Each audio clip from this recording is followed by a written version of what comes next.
A service of KIBMradio.com, the Internet's home for an all old-time radio.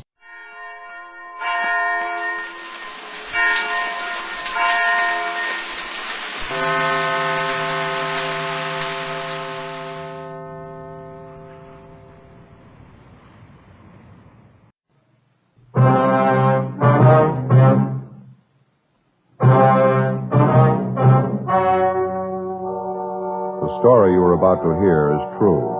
The names have been changed to protect the innocent. Fatima Cigarettes, best of all king-size cigarettes, brings you Dragnet on both radio and television.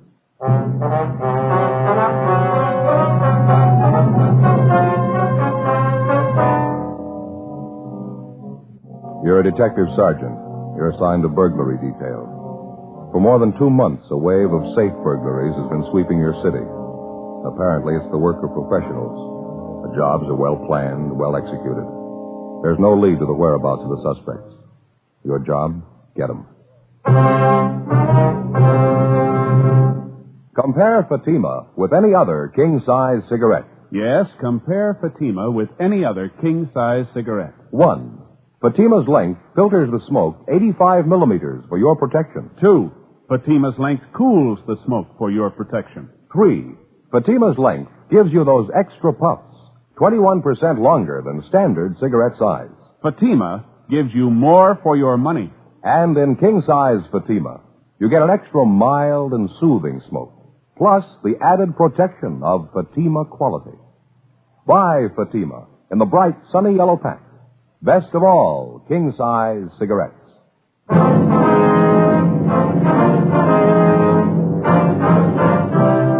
Dragnet, the documented drama of an actual crime. For the next 30 minutes, in cooperation with the Los Angeles Police Department, you will travel step by step on the side of the law through an actual case transcribed from official police files. From beginning to end, from crime to punishment, Dragnet is the story of your police force in action. It was Sunday, June 8th. It was warm in Los Angeles. We were working the day watch out of burglary division, safe detail. My partner's Bill Lockwood. The boss is Captain Wisdom. My name's Friday. I was on the way back to the office, and it was 8:36 a.m. when I got to room 45, burglary division.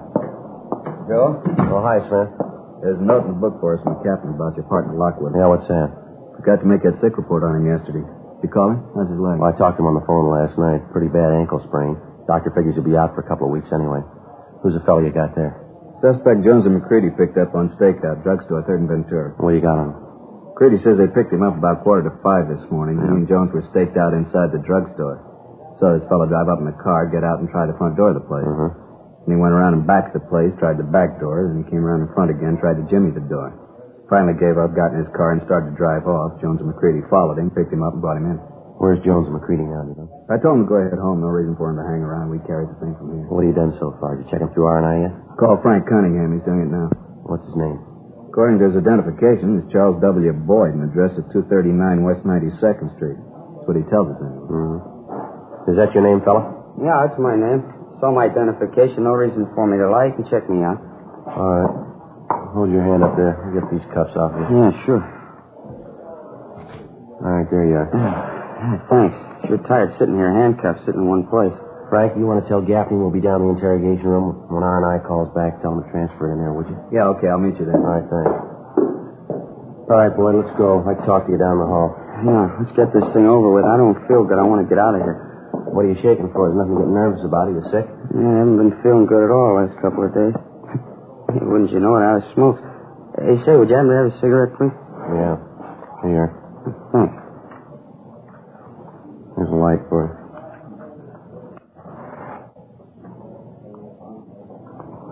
Yeah, I got it. Thanks. All right.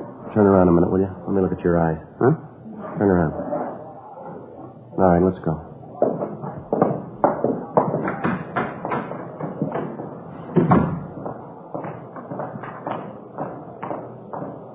It's okay, Joe. I told Gaffney he'll put through the call from R&I. Oh, that's fine. You sure this won't take long? I'd like to get out of here and get home. I've been sick for a week. I ought to be in bed right now. We'll make it as fast as we can. All right, in here. Have a chair, Boyd. Yeah. All right, mister. You say you're not feeling well, you're tired, you want to go home. So are we. We've been working all night. Now, how about getting to the bottom of this thing? I'm sure I'm all for it. Try to explain to the guys who picked me up. I don't know what it's all about. Ask me anything you want. Now, let's start it here, Boyd. What were you doing out there hanging around that drugstore at 4:45 this morning? It's the same thing I told the other officers. I was sick. I wanted to get something for my nerves. Jumpy as a cat. I couldn't sleep. Well, the drugstore was closed. That was pretty obvious, wasn't it? Yeah, that's right. It was. I just drove up there, tried the door, and I saw the joint was closed, so I left. That's all there is to it. Just what I told the other. No, that's not true, Boyd, and you know it isn't. You hung around the store for more than 10 minutes. You tried the front door, then you waited a couple of minutes. You went around to the back. You tried to get in back there. You couldn't make it, so you came around front again. You tried to jimmy the front door, didn't you? No, that's not it. You got it all wrong. How about this, Boyd? This your crowbar? Yeah, what about it? Just a car tool used to fix flat tires. Carry it around all the time in the car. You carry it on you? No, not all the time. I just happen to have it, that's all. Now, look, Boyd, that's not going to get it. The officers that picked you up saw you using this bar in the door of that drugstore. I thought you were willing to get on to facts. You were going to square with us. How about it? Sure, I'll square with you. I wanted to get over as much as you do. Just tell me what you want to know. All we want is the truth. This address on your ID, the one you gave us, is that your true address? You're living there now? Yeah, that's right. Check it out if you want. I'm not lying. No reason to lie. We think there is. This address of yours is just about 10 miles away from where you were picked up. Now you tell us how much sense it makes driving 10 miles to a drugstore at 4:30 in the morning. Well, I had to. I was sick. It was the only place open. You're lying and you know it, mister. You had to pass at least 2 all-night drugstores on the way. Why couldn't you stop at one of those? I didn't see any stores open. I was sick. I just kept driving until I spotted a place I thought was open. Looked to me like it was open. A lot of lights in the window, inside the store, too. I didn't know it was closed, so I tried the door. You usually try doors with a crowbar, Boyd? Oh, look, what are you getting at? You think I was trying to break in that place? Yeah, that's what we think. Well, what for? Well, I want to break in there. I wanted to get something for my nerves, that's all. I wanted to find a drugstore. Why should I break or open a place and just get a bottle of medicine? Huh? We don't think you were looking for medicine, Boyd. Well, then what was it? Well, what do you figure? This is what we figure, mister. You were going in that store to burglarize the safe. The area is the same, the time element's right, so is the type of business. The M.O. matches right down the line. I don't know what you're talking about. 6 safe jobs in the last 2 months. The same time element, the same general area. Drugstores, liquor stores, and markets. What about it? I don't know what you're talking about. It's the truth. I'm not a burglar. You got me wrong. I never touched a safe in my life. How many times you been arrested, mister? Huh? How many times you been arrested? Well, a couple of times. I've been picked up. Nothing serious, though, so help me. It's the truth. I never touched a safe in my whole life. It's not going to do much good lying to us, Boyd. We'll get everything we need from records. Well, I got a record. I ain't denying that, but I'm no burglar. Now, what were you doing at 4:45 this morning trying to get in that drugstore if you're not a burglar? I tried to explain to you. I wasn't trying to break in. I needed some medicine, something for my nerves. I thought the place was open. I'm a sick man. I swear on a Bible officer. That's just the way it was. I get it. Yeah, Friday talking. Oh, yeah, Connie. Charles Boyd. Yeah, that's right. That's him. What do you got? Uh-huh. All the same. I see. Give me the last 2 arrests. No, the last 2 arrests again. Yeah. May 9th, May 22nd. All right, Cunningham. Yeah, thanks very much. Frank, you got that folder there, those crime reports? Yeah, here you are. What do you have to say? Boyd was in custody May 9th, May 22nd. What was he in on? Narcotics. He's a user. Long record. It's all the same, though. Never been picked up for anything but narcotics. Just about rules him out, huh? 9th and the 22nd. If he was in jail, he couldn't have had anything to do with those last 2 jobs. Yeah, it's about the size of it. You got it straight now, huh? I told you. You thought I was lying, didn't you? I'm no burglar. You know what my record is. I never touched a safe in my life. Just checking it out, Boyd. Sometimes it happens this way. Sure. No hard feelings. I'll take off now and go home. I'm not feeling well at all. I guess it's okay if No, you just sit still, Boyd. You're not going yet. What do you mean? Red tab on your card down at the Record Bureau. Your last arrest, May 22nd, violation State Narcotics Act. You went out on a $1,500 bail. Yeah, that's right. It was all legal. I paid for it. Why didn't you show up for your preliminary hearing? We got a bench warrant for your arrest. Oh, no, they wouldn't do that to me, would they? I was sick in bed. I couldn't make it to court. You just look at me. You can tell, can't you? I ought to be in bed. Yeah, you don't look good at all. Of course I don't. I'm a sick man, really sick. I'll be in a hospital. Well, maybe that's where they'll send you. We continued questioning the suspect, Charles Boyd, who finally admitted that he'd gone to the drugstore early that morning for the purpose of burglarizing a place to obtain narcotics. He told us it was his first attempt at burglary, and further interrogation proved beyond a doubt he had nothing to do with the current wave of safe burglaries. He was booked on the bench warrant, and narcotics detail was notified of his arrest. For all practical purposes, we were right back where we started from 2 months before, when the campaign of safe jobs first started. Boyd was just another in a long line of possible suspects who had to be tracked down and checked out. In the final analysis, they meant nothing to the case, but tracking them down and checking them out meant long hours of legwork, days, even weeks, and then more hours spent interrogating them. Boyd typified the possible suspect. He added nothing, but he couldn't be ignored. In the weeks that followed, stakeouts continued in the general area where the safe burglaries had been operating. No further leads. The investigation went on. On June 17th, Frank Smith and I drove out to the San Fernando Valley to check a lead on a possible suspect we'd gotten from one of our informants. His information was that the possible suspect, an ex-convict by the name of Mark Chandler, who'd served time for burglary, had apparently come into some money recently. Through the parole office, we located Chandler on a chicken ranch just outside of Van Nuys. Yeah, I've been out here almost 3 months now. Nice life. Pretty hard work, though. Got a few routine questions for you, Mark. Like we told you with the burglary detail, I guess you know why we're out here. Yeah, I think I get the idea. I admit there was a time when you wouldn't be very welcome, but right now it's different. Anything I can do to help, it's all right, fella. We're going to lay it right on the table for you, Mark. You own this place, do you? Yeah, that's right. Me and my brother. Where'd the money come from? My brother. He set the whole thing up. You say you and your brother. Whose money bought the place, Mark?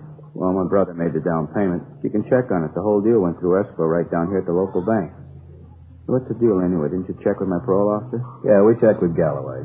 He told us you were still on active parole. You were running a chicken ranch. Didn't say it was for your brother, though. Well, I thought I filled him in on it. I didn't have enough cash to swing the deal. My brother put up most of the dough. I only had $800. That's your car back there in the driveway, Mark? No, it's my brother's. Nice one, huh? Yeah. I got permission from the parole officer to drive. Say, would you mind walking back with me to the Brooder Shack? I got a new batch of Rhode Islands in this morning. Day-old chicks. Got to be sure the heat's right. Yeah, all right. There's a lot of work around a place like this. I just built those pens there. They're nice. Good-looking flock of chicks there, wouldn't you say? 4 weeks old. Those are bar drops. Notice how they're starting to feather out already, getting nice and heavy? Make wonderful fryers, you know. Oh, that's all? Oh, yeah. Just a minute. Hey, will you look at that mash rack? They like fiends. I just filled that thing an hour ago. That's where the money goes. You know that mash goes for better than $5 a sack? Look, we don't want to take too much of your time, Chandler. We can see you're busy. We've got a couple of dates we'd like to check with you, where you were, what you did. Oh, sure, fellow. Just let me check the temperature in the brooder house here. It won't take a minute. Hey, come on in. All right. They're pretty cute when they're small, huh? Let me see here. Just look at that, huh, Joe? Piled all over each other. Must be more than 1,000 of them. Yeah, at least. Yeah, just right. 89. Got to watch them pretty close the first week. Fell up the road, lost a big batch last week. Heating element in the brooder went out overnight. Oh, yeah, got to shove that door hard. Sticks a little. Yeah, I'll get it. Okay, what else was it, officers? Glad to help you any way I can. Those dates we want to check, Mark. It was almost a month ago, the week ending May 7th. Yeah. Can you account for your time on that weekend, where you were, what you did? The 7th? Let's see. Yeah, I was here. You any way of proving that? Yeah, I think so. I started here the 23rd of April. Been here every night since. Anyone we can check with on that? Well, my brother and his wife. They were here, they can tell you. Neighbors, too. They come over for cards on the weekend. Come to think of it, I remember my parole officer was out to see me one of those weekends. I'm pretty sure of it. You can check with him. All right, Mark, thanks. Hey, what's the pitch anyway, Sergeant? The safe jobs around town, is that it? That's it. You heard anything, Mark? Any rumbles at all? No, sorry. This job keeps me pretty close to home. I don't get around at all. Maybe 2-3 nights a month. That's the only time I get out. That's all we're asking about. Before we left the suspect, Mark Chandler, we called his parole officer, and he substantiated the fact that he visited with Chandler on the night of May 7th, the date of one of the safe burglaries. We checked with his brother, his sister-in-law, and the neighbors, and all of them fully corroborated his story. Before we left, we were satisfied that Chandler had nothing to do with the safe burglaries. It was just another of the more than 100 possibles that we'd checked out in the course of the investigation. On June 22nd, we got a lead on still another one. It came from the proprietor of a fix-it shop on West Pico Boulevard near Normandy. We drove out to interview him. He gave his name as Harold Van Owen. Yeah, just a minute, officers. Be with you in a minute, all right? Yeah, okay. I have to get these keys made. The lady will be back soon. Says she needs them. What time you got, Frank? 10 to 12. Getting hungry? Well, I didn't have much breakfast. How about dropping by Felipe's, all right? Fits me. I could use a good French dip sandwich. Haven't been down there for a while. Yeah. All right, officer. Sorry to keep you waiting. I had to get keys done. I promised the woman. That's all right, Mr. Van Owen. Well, what was it you wanted to see us about? Well, I don't know, to tell the truth. Maybe it's something, maybe it's nothing at all. I just don't know. Figured I ought to let somebody know about it, so. Yes, sir? A young fellow was in here the day before yesterday. Said his name was Ralph McKinley. Told me he lived around the neighborhood, but I don't think I ever saw him before. He didn't act right to me. Mm-hmm. Said he's an inventor. I doubt it, though. He just didn't look the part to me. Young fellow, you know, dresses pretty flashy. Never met an inventor that looked like that before. Well, what do you want with you, sir? He wanted me to make up a piece of machinery for him. He said it was a special part of a new gadget he was working on. He brought in his own drawing of the thing. I got it down here someplace. Well, what did the young fellow look like? Would you remember that? Oh, typical pool room cowboy, I guess. About 29, 30 years old. On the thin side, tall. Got a lot of gray hair for a young fella. Hair was almost gray. Here's the drawing.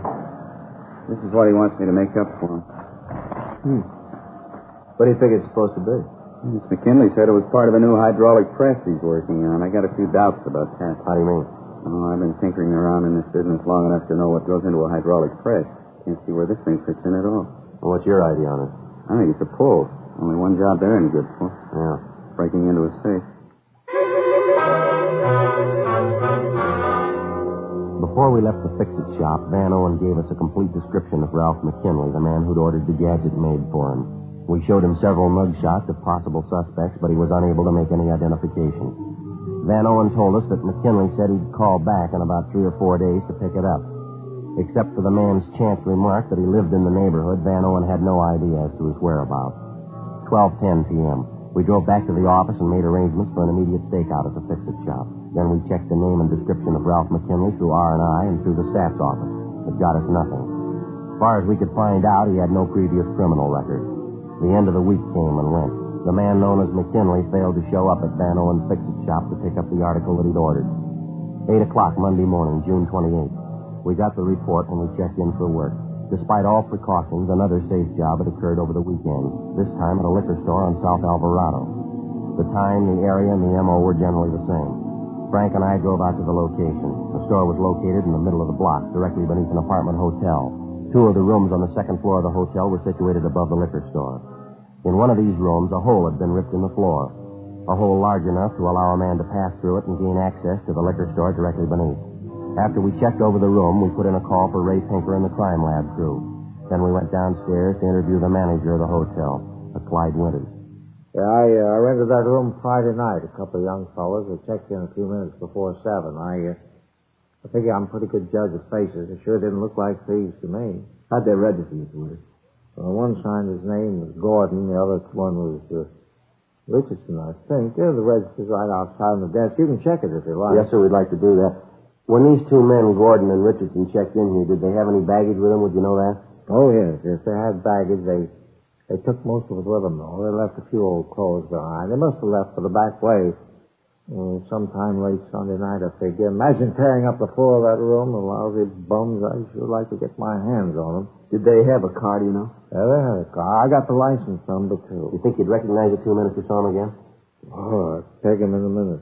You sure of that, are you? Positive. I'd know him in a minute, especially the young fellow Richardson. He could have been more than 27, 28 years old. Yeah. Hair was gray, almost completely gray.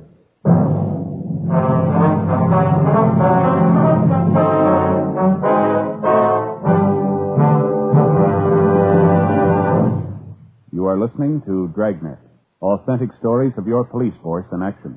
To show our confidence in Fatima, we make this money-back guarantee. Buy a pack of Fatimas. Enjoy Fatima quality, extra mildness, and superbly blended tobaccos. If you're not convinced Fatima is better than the king-size cigarette you're now smoking, just return the pack and the unsmoked Fatimas by August 1st, 1952, for your money back plus postage. Fatima, Box 37, New York 1. Prove Fatima quality yourself. Compare Fatima with any other king-size cigarette. 1. Fatima's length filters the smoke 85 millimeters for your protection. 2. Fatima's length cools the smoke for your protection. 3. Fatima's length gives you those extra puffs, 21% longer than standard cigarette size. Fatima gives you more for your money. And in king-size Fatima, you get an extra mild and soothing smoke, plus the added protection of Fatima quality. Ask your dealer for Fatima in the bright sunny yellow pack. Best of all, king-size cigarettes. Monday,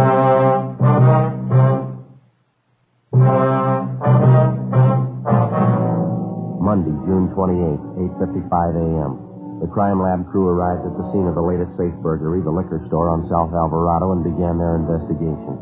The store was gone over thoroughly, as well as the hotel room directly above it, through which the burglars had gained access by ripping a hole in the floor. In the store itself, a few feet from the safe, the men from the crime lab found what appeared to be a broken button, probably off a coat. They also found a crumpled envelope on the floor with the name F. Gordon on it, written in pencil. Along with the half a dozen pieces of clothing found in the hotel room, the items were taken back to the crime lab for further examination. 9:10 a.m. After we finished interviewing the hotel manager, Clyde Winters, Frank Smith and I returned to the office with the license number and description of the suspect's car, as well as exemplars of their handwriting which we'd obtained from the hotel register. We gave our DMV all the information on the car, and they began an immediate check. The vehicle was registered in the name of Ralph McKinley at a Bronson Avenue address. The legal owner was a local bank. We checked the Bronson Avenue place, but they told us there that the man known as McKinley had moved out 7 months before. They had no information on his whereabouts. 10:20 a.m. We talked to the people at the bank which held the pink slip on the car. They told us that the last 2 monthly payments on the car had been mailed in from a Clifford Street address. Frank and I drove out to the location, a one-story duplex apartment building near the intersection of Clifford and Beverly Boulevard. Nice units, aren't they? Run up all over town. They seem to be, don't they? I'll get it.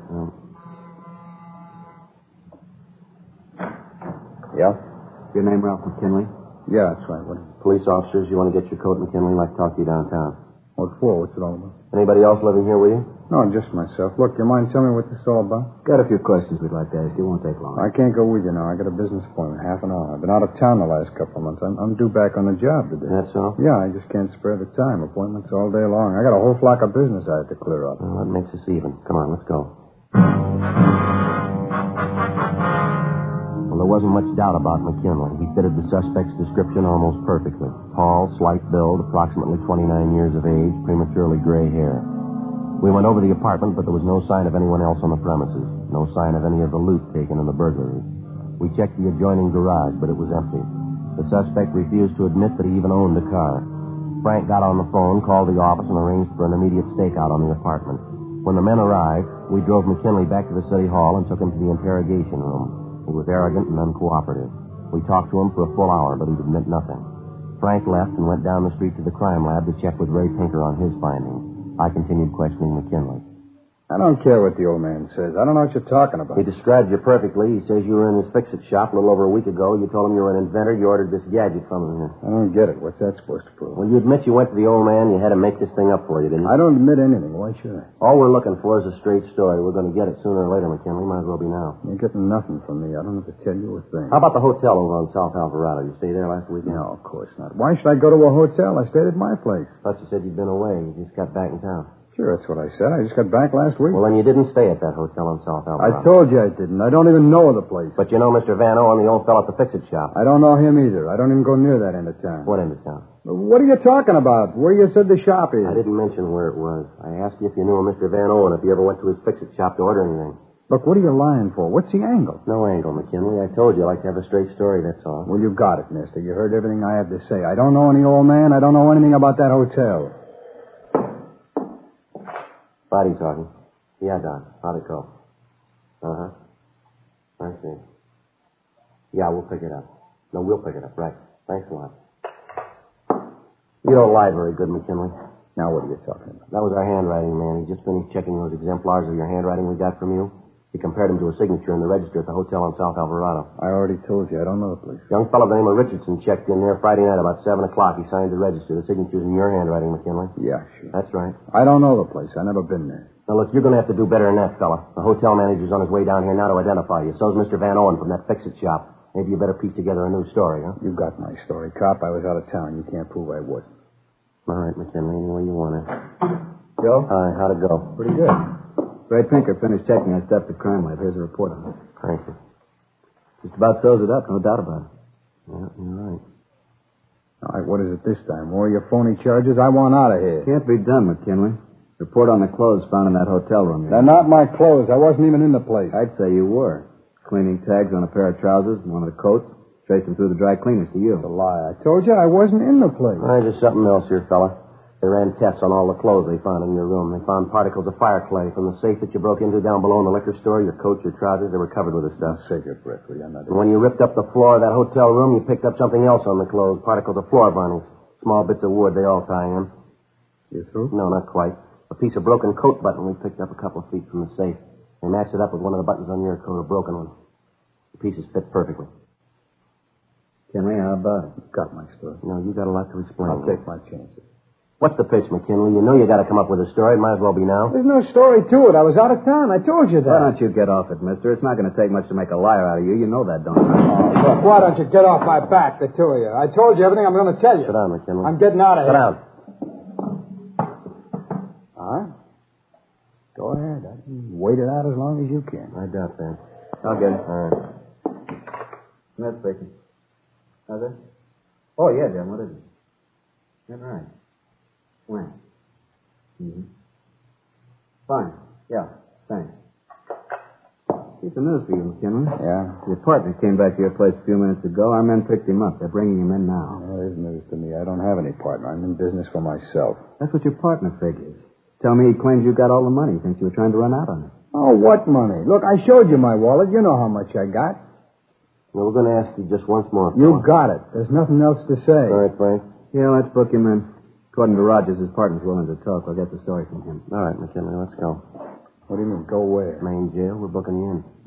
Come on, let's go. Go ahead, Frank. Yeah, come on.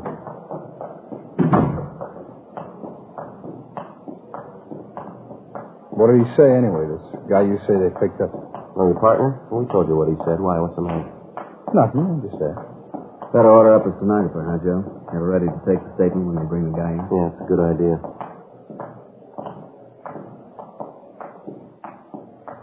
Sergeant? Yeah. Let's go back, I'll tell you.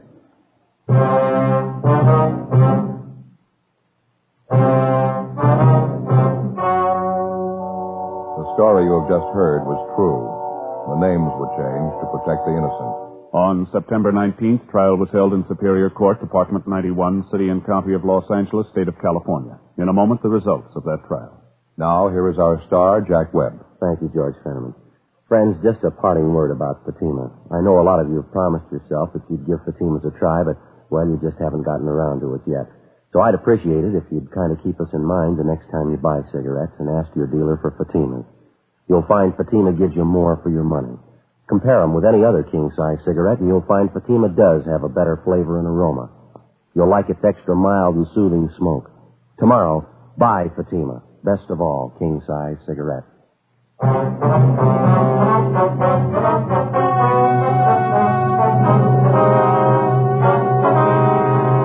Ralph Arthur McKinley and his accomplice, John Warren Hatfield, were tried and convicted on 6 counts of second-degree burglary. They received sentences as prescribed by law. Second-degree burglary is punishable by imprisonment in the county jail for not more than 1 year, or by imprisonment in the state penitentiary for not less than 1 nor more than 15 years. Ladies and gentlemen, to protect our nation and the free world against communist aggression, we must produce vast quantities of guns, planes, tanks, and explosives. Defense of our country against aggression abroad and inflation at home depends on our ability to fill both our military and civilian requirements. Remember, the better we produce, the stronger we grow.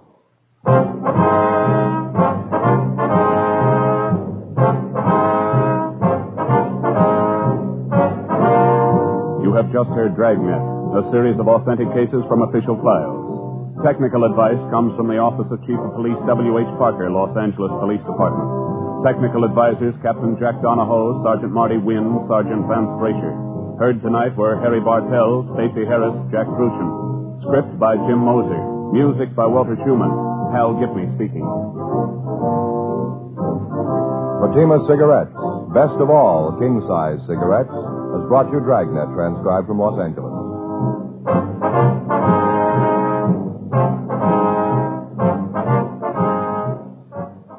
There's more adventurous entertainment with Night Beat next on NBC.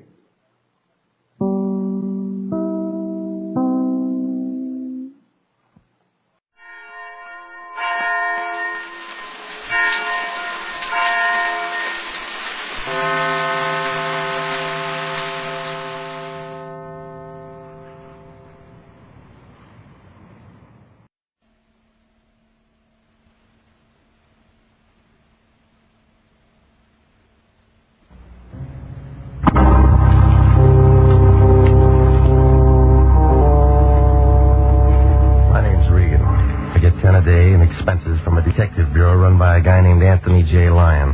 They call me the Lion's Eye.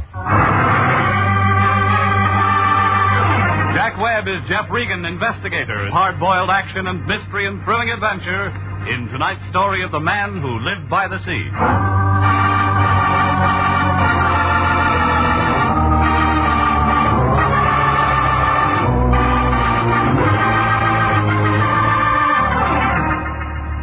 The next time you're out for a drive, pick up Olive Street along about the 700 block.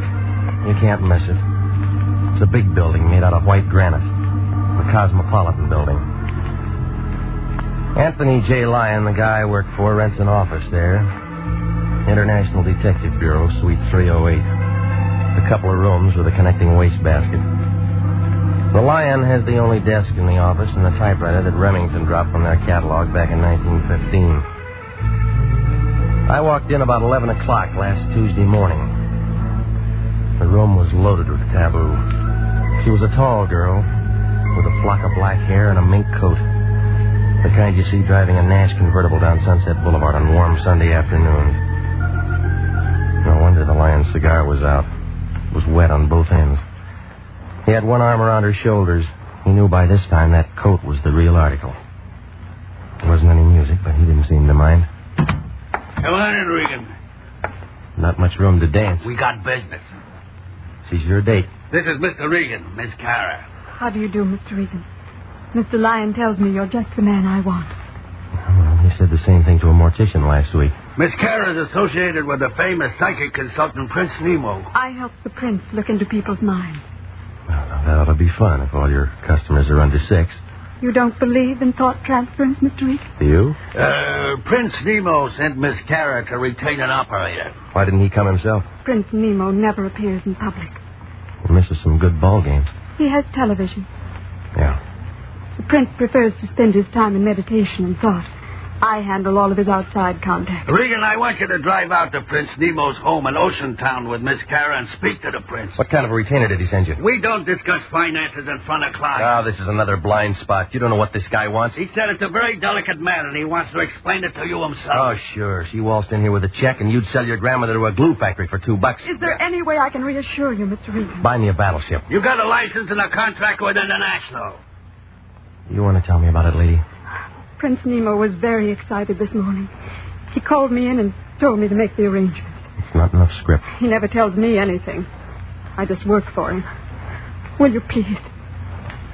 Yeah, all right. Here's a nickel. Call me and tell me what's up. Suppose I can't. Then you got something for your piggy bank.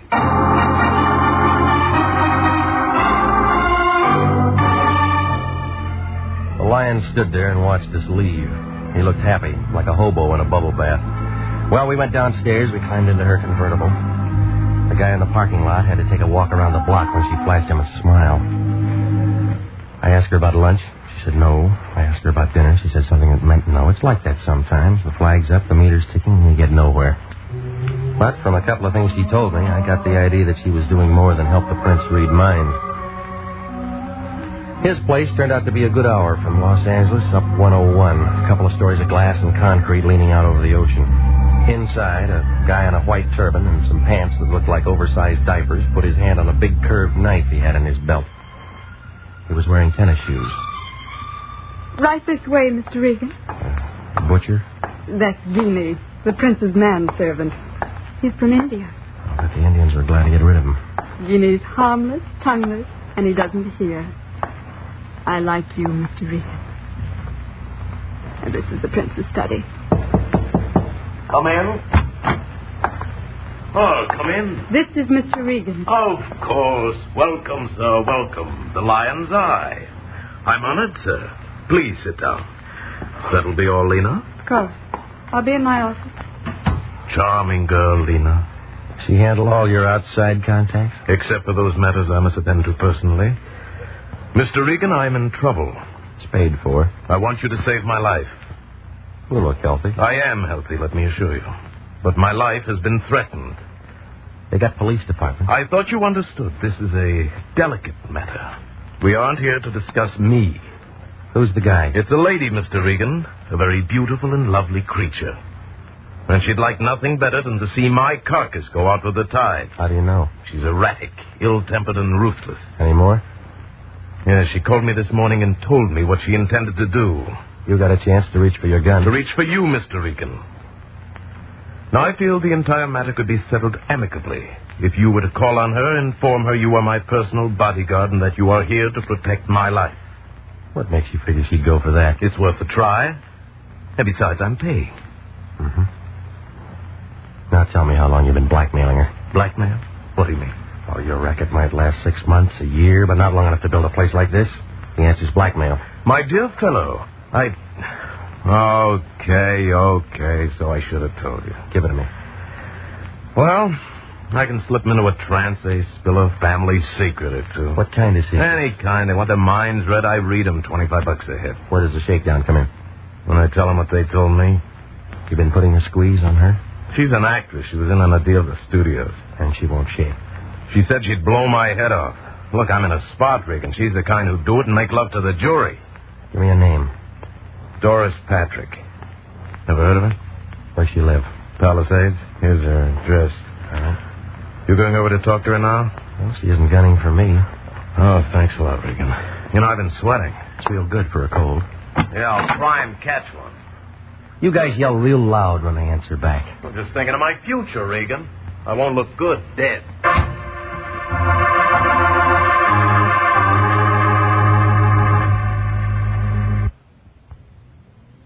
I left him sitting there scratching his bald head under his turban. He looked unhappy, like somebody fed him a Vaseline sandwich.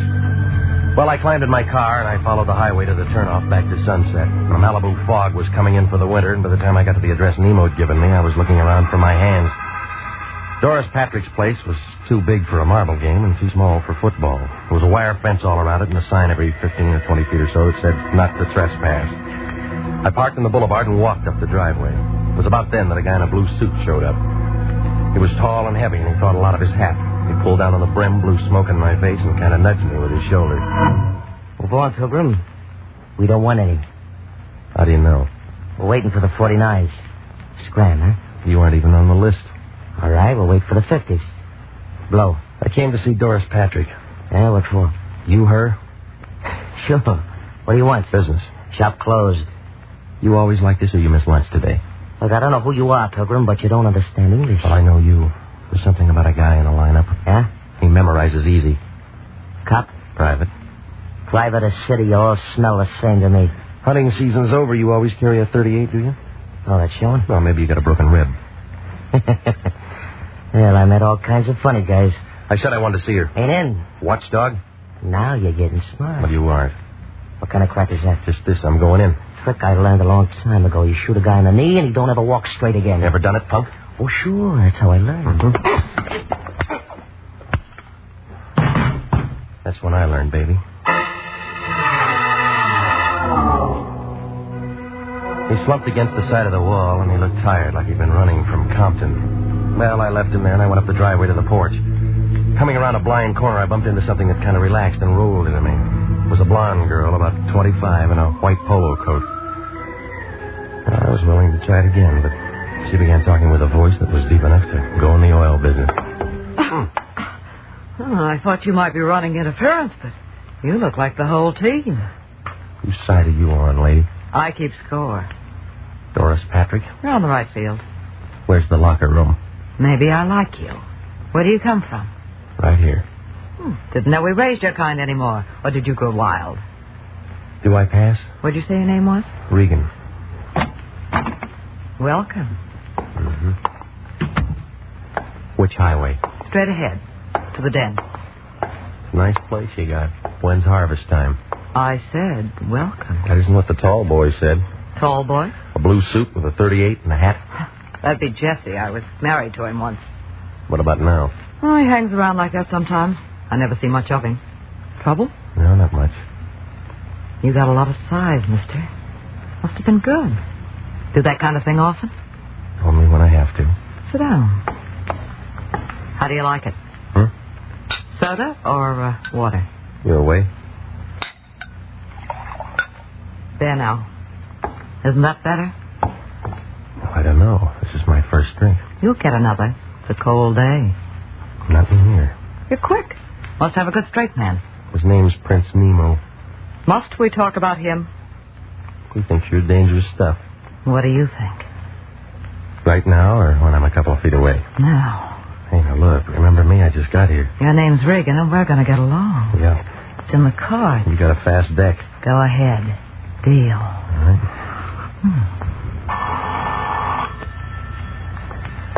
How much time between rounds? Yes? Who? Oh, just a minute. You know somebody named Lion? Yeah. He has quite a roar. Here. Yeah. Who's the name? Where's the phone? Nemo's friend. Sounds like he's a friend of yours. All right, you got something to say? It's all off. Check bounce? It was certified. Nemo called 10 minutes ago and canceled the contract. Now, what happens now? Finished, come back to Auburn. Who told you I was here? The Prince. It was a quick change. We got paid. Well, I already started something. I don't care what you started. You finish it on your own time and expend sheet. Bad news? Well, I'm through working for the day.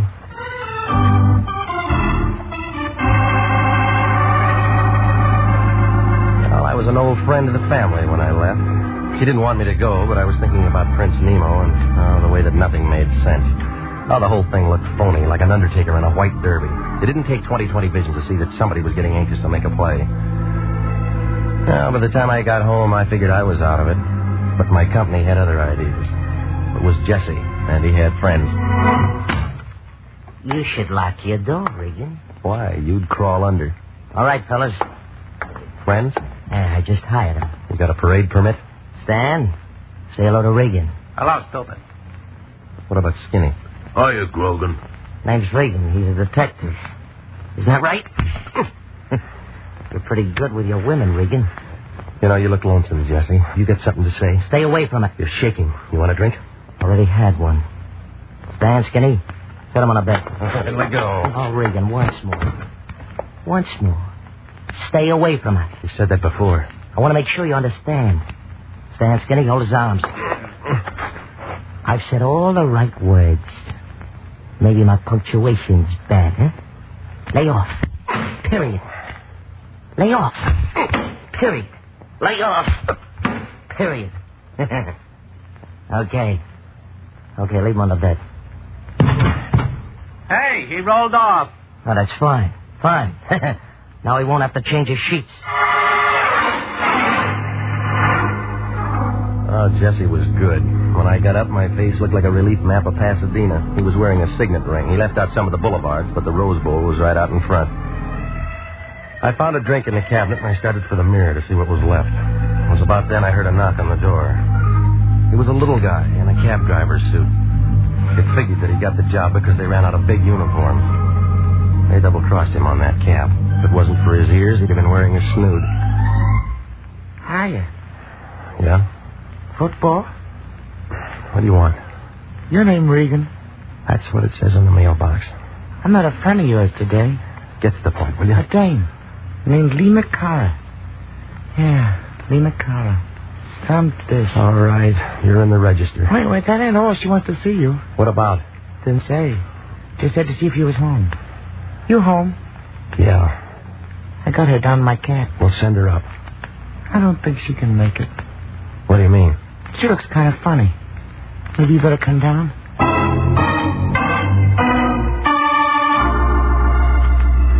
She was sitting on the edge of the seat, staring out at nothing.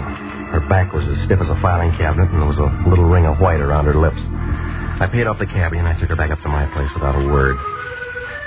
When we closed the door, she was sitting on my sofa the same way. Only this time she had a .25 automatic in her hand. Well? Well? Where'd you get the gun, lady? Gun? Oh, this? I bought it for $30. Can I see it? Oh, yes, Mr. Regan. I brought it so I could show it to you. Mm-hmm. I paid $30 for it. Paid $30 for it. Yep. Brand new, isn't it? Oh, yes, of course. Did you know Prince Nemo was my husband? Since when? Long time now. Not many people know that. Did you come here to tell me that? No. No, I came to tell you that you don't have to worry anymore. About what? Not what my husband hired you for. Well, I've already been called off. Oh, I didn't know that. Did you meet Doris Patrick? Yeah? Then it was about her. What do you want, lady? Nothing. Nothing at all. Just that we don't have to worry anymore, do we? Tell me about the gun. Doris is very pretty, don't you think? I've seen her on the screen many times. And she's quite pretty. Could hardly blame the prince at all. Could hardly. Why'd you bring the gun? I imagine the air would be cleaner there, don't you? What are you talking about? Really very humane, they tell me. Come on, stop it. Just like sitting down and never waking up. I read all about it. Just walk in and sit down. You don't try to hold your breath. Stop it, sis. Stop it. Now listen to me. What is it? What have you done? What are you trying to say? You don't try to hold your breath. You go right to sleep, don't you? You're trying to tell me that you killed him? They don't make such a great deal of noise, do they? He's been sitting there in his house by the sea. He looked very much alive, only...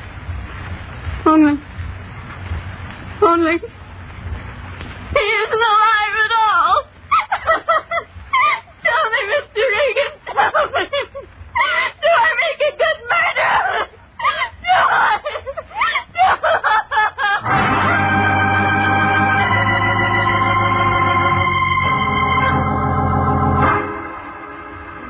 Well, after she got through screaming, she settled down to a slow, even kind of giggle that started somewhere around her shoelaces and didn't get past her knees. Gave me a feeling like somebody was unwrapping an atomic bomb under a Christmas tree. Well, she wasn't going to do any more talking, so I went downstairs and brought back a doctor friend of mine named Sammy Wing. He had his little black bag with him, and he gave her a shot of something. She wilted like last night's orchid and went to sleep. Sammy wrote down a couple of things, and then he looked up at me. Some playmate. Wish I'd have been here for the party. How is she, Sam? You know her better than me. Oh, is she going to be all right? In 4 or 5 hours, she'll wake up and want some water. And then what? She might ask you what happened, or it might start all over again. By the way, what was it? I don't know. She came over to see me. I should have visitors like this. I've been working too hard. She said she killed a guy who was a client of mine. Maybe I'm lucky at that. Why the past tense? The Lion called me off the case. Official, huh? Yeah. You've got nobody to protect. Where's the corpse? At a house in Ocean Town. Here, call the police. And you and me can go out and do our Christmas shopping. Oh, she said she used this gun. A .25, it killed people. No, Sammy, there's a bullet jammed in the chamber. James don't know how to reload. It hasn't been fired. Ballistics got better ways of telling. She's pretty and she's nice, and I'll bet she looks like $1 million in a bathing suit. But if I'd have met her within the last 3 hours, I'd have run for help. Is that professional? Acute hysteria. The kind that pops off guns and people and does a lot of things they can't remember later on. Call Sanducci. Look, it doesn't figure she'd do it with this. Maybe she had another one. While you're at it, call the coroner. Tell him to go out there with some DOA forms. No, I'm going first. Corpse hunt? Just an idea. Labruchery had an idea. Yeah. This dame's dipped somebody, and she's told you her story. Well, I don't like it. What do they do when a private eye messes up an open and shut murder case? Sammy, stay with her, will you? There's some bourbon out in the kitchen. Maybe both of us will get our pictures in the papers. I left him sitting there. He looked sad, like a water buffalo caught in a drought. I pushed through the fog for about 40 minutes, and I pulled up in front of Nemo's place in Ocean Town about 9:30. It was dark enough to give a ghost the creeps. I used that ring of keys that I'd taken from her purse, and I went inside. It smelled dry and still, like somebody was waiting for the world to fall apart. I clicked on my flash, and I walked down the long hall to his office. Well, he was there, just like she said. And there were 3 holes in the front of his shirt, close range, but it wasn't the laundry's fault. He'd been dead maybe 2 hours. The desk drawer showed some canceled checks made out to Doris Patrick. While I was thinking that over, I spotted a .38 Smith & Wesson on the floor by his hand. Lynn had been carrying a .25. I broke it, and 3 cartridges fell out. From the looks of the holes in his chest, the .38 was the gun for the job. Well, that made her story and the .25 a fairy tale. While I was kneeling there, a light went on behind me. A fat man wearing a sheriff's star was standing by the switch. A tall leather jacket with a flashlight in his hand was in front of me.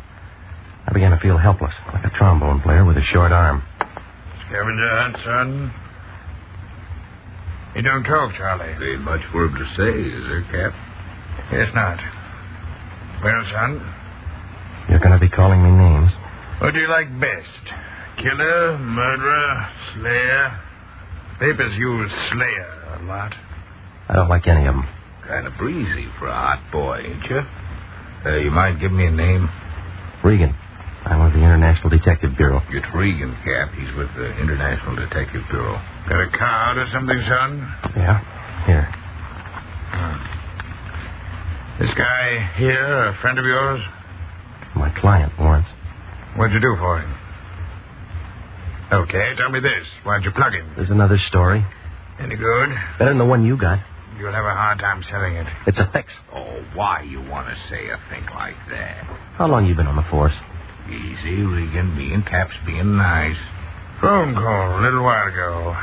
Funny kind of voice. Said we'd find a stiff here.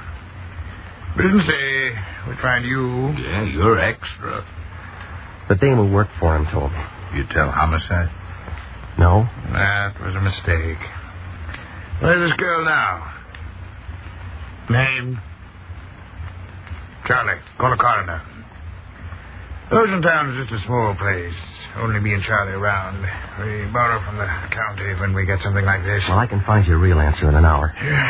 You got ideas? Lots of them. You can tell me all about them later. We got a corpse, we got a suspect. You know that's good. Even a weapon. I'll have an alibi when you check the time of death. We'll worry about that later on. All right, son. Let's go. Well, I had about as much chance as an elephant in a tea room if those two locked me and booked me. I leaned back into his gun, spun around, knocked his wrist down. He pulled the trigger. But I'd already hit the light switch, and he was making rockets in the dark. I left my car there and cut across the highway and doubled back up the hill. They spread out in the wrong direction.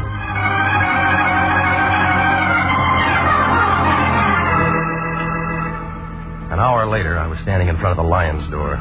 He was wrapped in a bathrobe big enough to keep all the silkworms working overtime. What do you want, Regan? Information. You been drinking? I've been working. Lena Carris here? You sent her. She called me and said she wanted to hire you for something else. After Nemo canceled the contract. Yeah, why? You gave her my address. I thought you ought to talk to her. What she want? She told me that she killed the prince.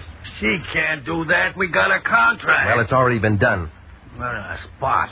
Yeah, I figured that'd get through to you. They'll be asking me all kinds of questions. Well, why didn't you think of that before you signed? What are we going to do? You're going to find out where this 25 came from and if anybody fired it. Huh? She was carrying it when she came to me. I don't want to get involved. Well, you're in it up to your ears. I went out there and found the prince. Only a 38 might have done the job. Yeah? Well, that cleans her up. Not yet. The Oceantown sheriff and a guy named Charlie are looking for me. What for? They think I know something. Do you? Not yet. There was a tip-off. Somebody was supposed to be a patsy. Where's Kara now? My place with Sammy Wing. I'm going to get a lawyer. It'll look good. All right, give me the keys to your car. Why? I got a date. Find out who fogged Nemo when we won the championship. Yeah. You'll have to give the cup back. You cheated.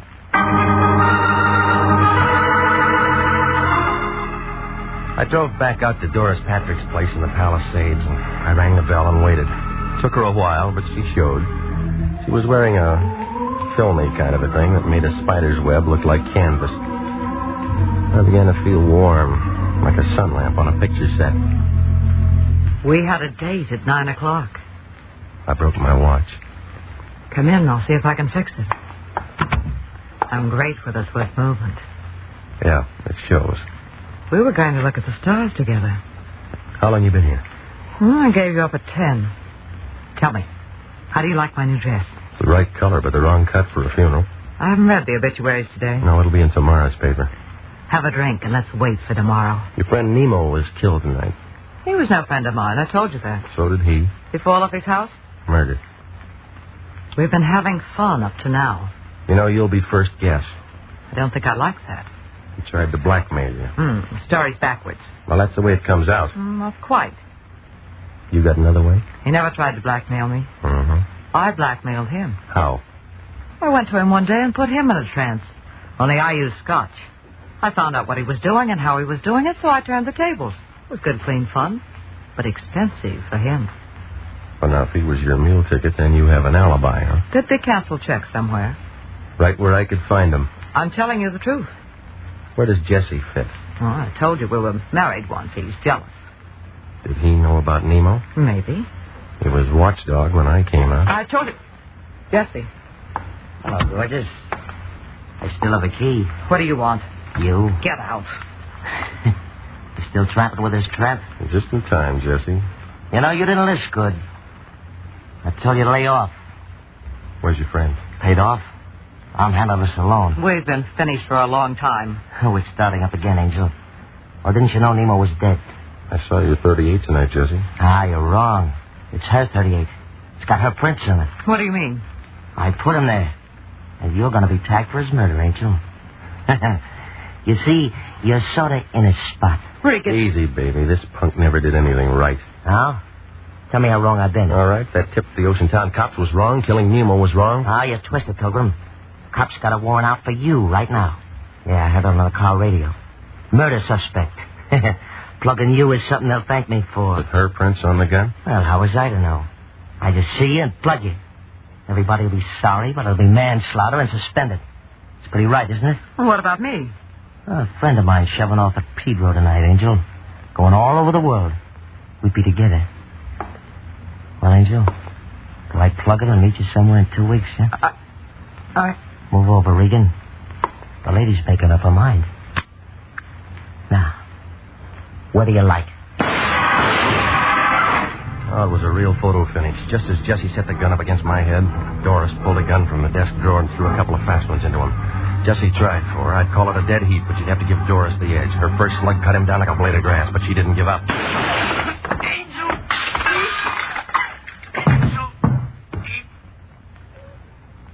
Well, he's all used up. Never shot anyone before. You look like a professional. Give me the gun. He deserved to die. Didn't he? Didn't he? I don't know, lady. You knew him better.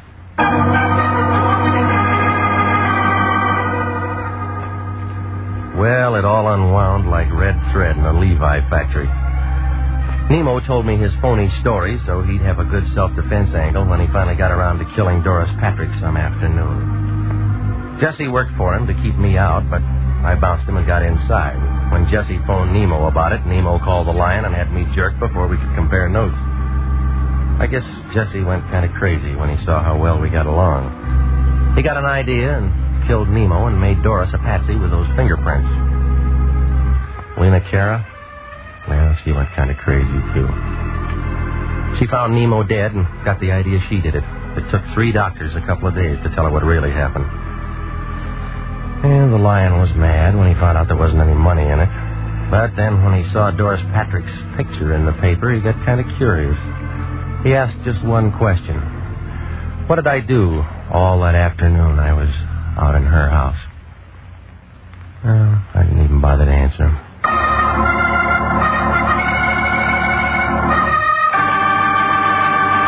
Jack Webb is featured as Jeff Regan with Herb Butterfield as Anthony J. Lyon. The story of the man who lived by the sea returns tonight by special request and was written by E. Jack Newman, produced by Sterling Tracy. In tonight's cast, the role of Doris Patrick was played by Yvonne Patey. Also heard Sidney Miller, Peggy Weber, Paul Frees, Marvin Miller, and Barry Crozier. Music for this program is by Milton Charles.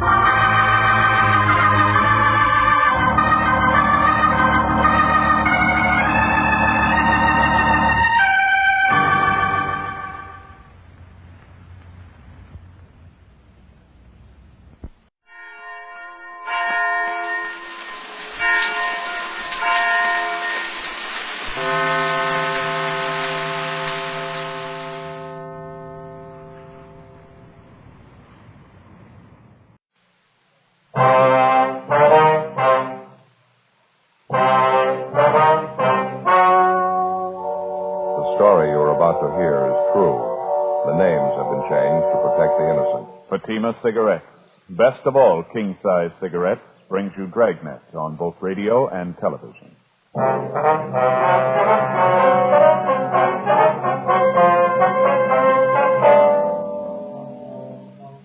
You're a detective sergeant.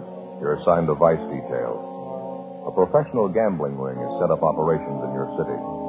Dozens of citizens are being victimized. The gamblers keep on the move, changing their locations day to day. Your job? Get them. Compare Fatima with any other king-size cigarette. Yes, compare Fatima with any other king-size cigarette. 1. Fatima's length filters the smoke 85 millimeters for your protection. 2. Fatima's length cools the smoke for your protection. 3. Fatima's length gives you those extra puffs, 21% longer than standard cigarette size. Fatima gives you more for your money. And in king-size Fatima, you get an extra mild and soothing smoke, plus the added protection of Fatima quality. Buy Fatima in the bright, sunny yellow pack. Best of all, king-size cigarettes.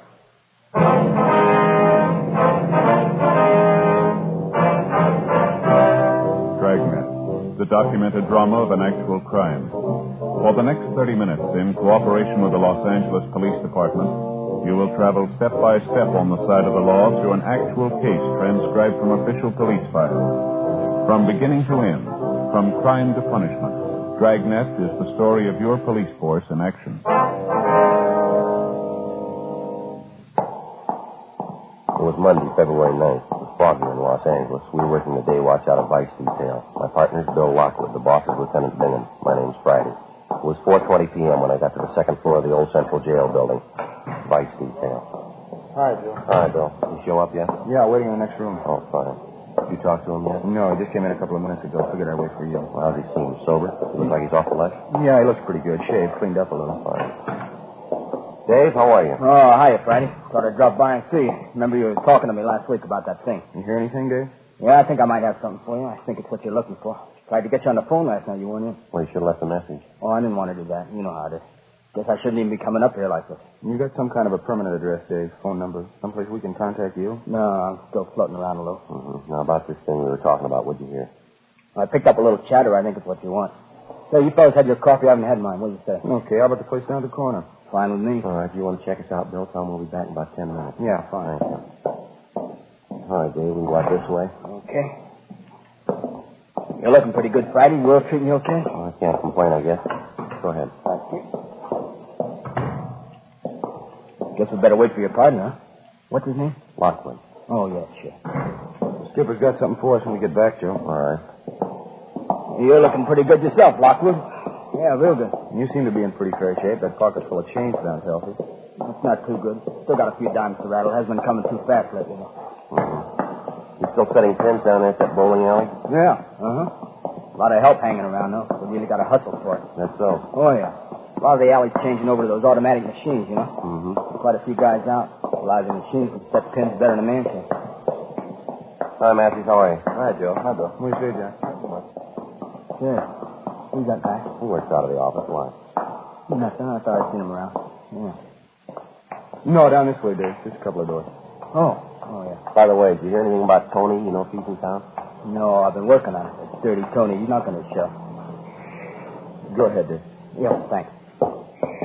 Well, why don't you two grab the back table? I'll order up. All right, fine, Bill. Black with sugar, huh? All right. Cream and sugar for you, Joe? Yeah, that's fine. Bring a couple of those jelly donuts, would you? Okay. All right. Well, what's the story, Dave? What do you hear? Well, I heard about it last night, right after I left the alley. You told me to keep my ears open, you know. Yeah. Said you figured there might be something on that new bunch hanging around the bar down from the alley. You figured they might tie in with a new bunch of high rollers in town. Yeah. What'd you pick up? I think you figured right, from what I heard anyway. Mm-hmm. Here you go. Have a donut, Dave? Oh, yeah, thanks. You make a fine waiter, Lockwood. Thanks. We don't get a lead pretty soon. I may have to take it up. Dave was just telling me that he figures he might have something for us. He picked it up at the spot down from the alleys last night. Well, like I said, after I was through at the alleys, I stopped by the place and had a couple of beers. Can't afford anything else. The few nickels they pay me. Lucky to get enough to eat the way things are going. Yeah, it's pretty rough, I know. Well, what's the pitch you got, Dave? Well, I was sitting there having a beer and a couple of those new faces were sitting next to me. So I put my ear out and tried to pick up some of the talk. Yeah. I couldn't get all of it, but I did get enough to make out there's going to be a big game tonight. From what I could get, there's going to be a lot of scraps floating around. You hear what it's going to be, Dave? I had to play it careful, you know. Couldn't be too nosy. Okay. I sat and had another beer, and one of the new monks heard the other guy call him Mike, I think. He asked the bartender for change to make a phone call. He got the change, went over the wall phone. I got up and drifted over that way. He made out like I was watching the shuffleboard. I caught some of his talk. Yeah, what was that? Well, he was talking about some big game tonight. I heard him say to the guy on the other end not to show up before 11:30. To get an address? Yeah, Said he'd be back of an empty store building down on Gibbons Avenue. You get a number? 9122. What was that again? 9122, is that right? Yeah. Gibbons, huh? Yeah, I'm pretty sure. As soon as I got out of the place, I wrote it down. Wait a minute. I got it. Let's see. Yeah, 9122 Gibbons. That's it. Now, this fellow that made the phone call, you say his name was Mike, is that right? Yeah, that's what I heard his partner call him. He's kind of a short guy, like 35, 36 on the fat side, black hair. Mm-hmm. Mike Filmer. You know him? Yeah, we've had an eye on him. Thought he might figure in. Not about the size of it, Dave? That all you heard? Yeah, that's about it, Friday. As soon as he finished the phone call and his partner left, I finished my beer and left, too. I had to. Couldn't afford another one. Real tough these days. Yeah, well, thanks a lot, Dave. Really appreciate it. Well, don't mention it. You've always done all right by me. Donut sure tasted great. Still hungry. Hey, I feel I could take on a 3-inch steak. I'm sorry things aren't better for you, Dave. How about a 10 spot? Will that help you any? It sure will, Frank. Thanks a lot, huh? You really can use it. Well, I'm glad to help you. You're always helping out. You sure make it nice. I mean, you make it nice and easy on a guy. How do you mean? Well, it's always there first, huh? You never have to come right out and ask. Okay. Good, though. You always get the pitch, don't you?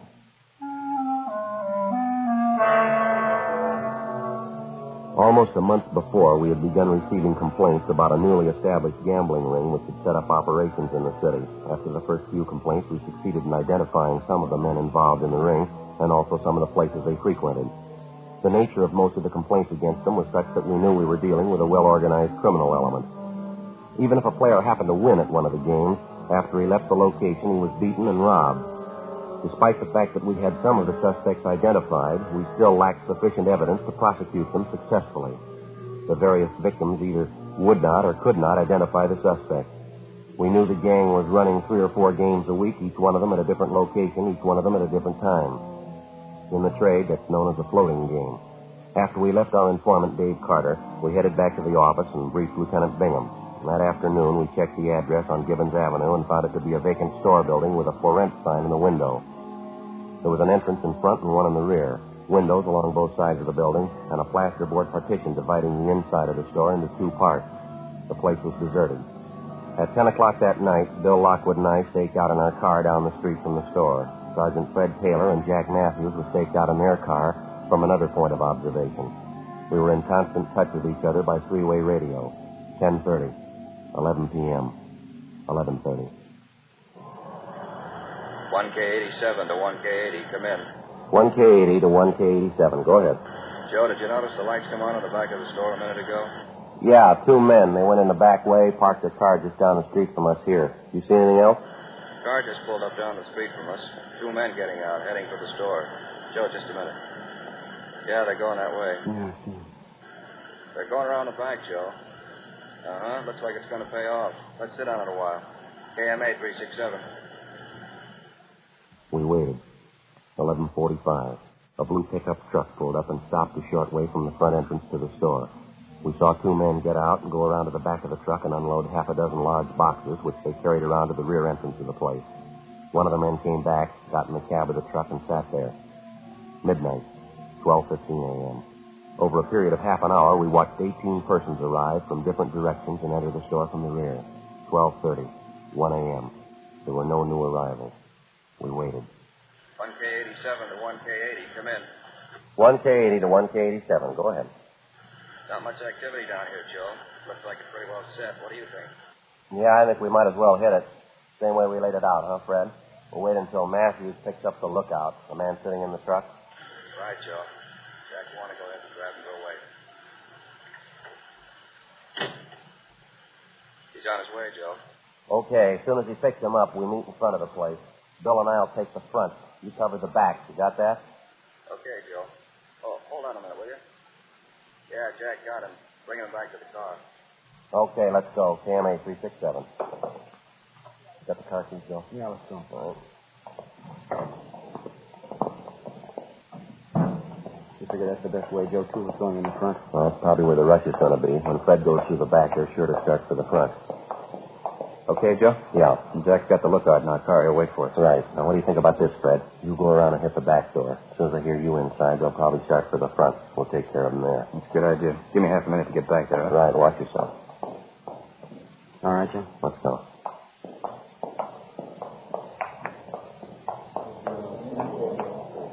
We're still going. Not wise to it. Yeah, let's hold it right there. Police officer, you're under arrest. Now, hold it right there. Come on, Bill. Let's hit it. Back, Joe. Yeah, come on. All right, get back there, Walter. Get back. Joe. Fred! I think get back against the wall, all of you. All right, I'll cover him. You get back and see what happens to Fred. Right. All right, mister. With the rest of them, they're back against the wall. All right, I'm going. What's the beef about anyway? Just All right, having a all little of you, game? turn around, face the wall. Put your hands against the wall. What's the pitch anyway? Treating us like a bunch of thieves. You're just having a little fun, no harm done. Joe. Yeah, did you find Fred? What happened? He's been shot, hurt bad. Matthews is in with him now. I'll call the ambulance. Get some help. All right, you two, in with the others. Back against the What's wall. the beef? Sure, big noise about nothing. We're here to play a little cards, friendly game, just $1 limit. Nobody ever gets hurt. We're all friends. Is that why you carry guns? 1:20 a.m. The ambulance arrived, and Sergeant Fred Taylor was taken immediately to Georgia Street Receiving Hospital in a critical condition. He'd been shot twice through the upper portion of the chest. He'd been unconscious from the time of the shooting. Who the assailant was, we had no idea. The crime lab arrived at the scene and began their preliminary investigation. Meantime, homicide officers had arrived, and all units in the area were assisting in the investigation, making a house-to-house canvass and checking all backyards, alleys, and unoccupied buildings for possible suspects in hiding.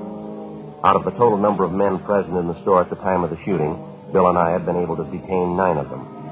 The remainder had either scrambled out side windows or the rear door and then apparently made their way over back fences. The 9 we did get were taken downtown for interrogation. All of them had been searched, but no weapons had been found. Bill Lockwood and I remained at the scene assisting the homicide officers. 2:05 a.m.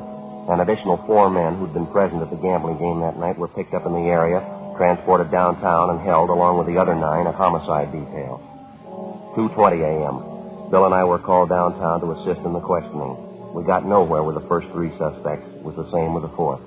You expect us to believe that, Mike? Well, it's the truth. I don't know anything about it. Now, look, Mike, let's put it on the table, huh? We listened to your line of chatter down at the store when we made the pinch. We heard it all. Now, let's get on to facts. I told you everything I know, no different than the other guys you picked up. I heard there was going to be a game tonight, so I came down. Who'd you come down with? How'd you get there? I drove, came by myself. Where'd you park your car? About 2 blocks away, a little alley there. By a gas station. You're a liar, mister, and you know it. Well, it's the truth, so help me. If I knew there was going to be trouble, I wouldn't even have showed up. I'd play a few cards, sure. I don't go in for heavy stuff, though. I haven't got anything to do with the game. You're a liar. You can't say that. Now, you show me where I've lied to. You tell me. We were staked out on that place tonight, Mike. It was a little past 11:45. You drove up in a blue pickup truck. Another man was with you. You were driving. Oh, no, you got it wrong. No, we haven't got it wrong. You parked that truck about 10 yards down the street from the front of the store. You got out first. The other man followed you.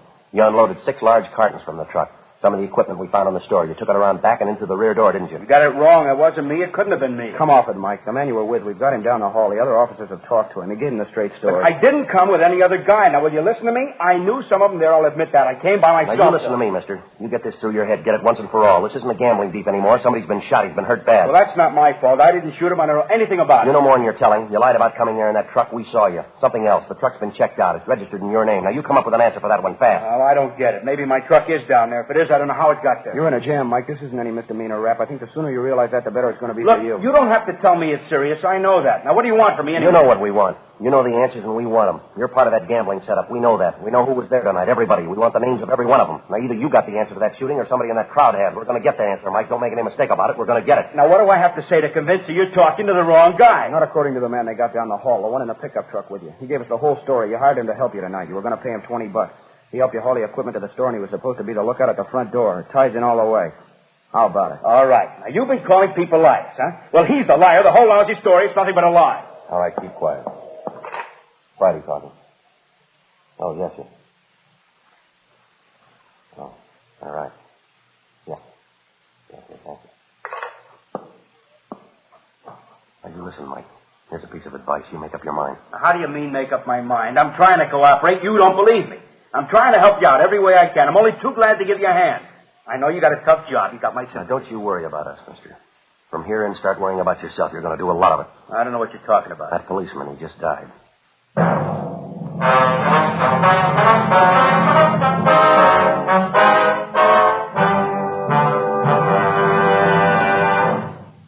You are listening to Dragnet, authentic stories of your police force in action.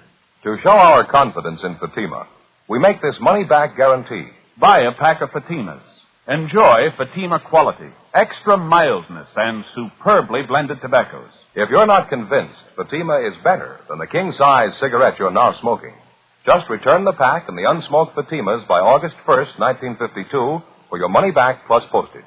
Fatima, Box 37, New York 1. Prove Fatima quality yourself. Compare Fatima with any other king-size cigarette. 1. Fatima's length filters the smoke 85 millimeters for your protection. 2. Fatima's length cools the smoke for your protection. 3. Fatima's length gives you those extra puffs, 21% longer than standard cigarette size. Fatima gives you more for your money. And in king-size Fatima, you get an extra mild and soothing smoke, plus the added protection of Fatima quality. Ask your dealer for Fatima in the bright sunny yellow pack. Best of all, king-size cigarettes.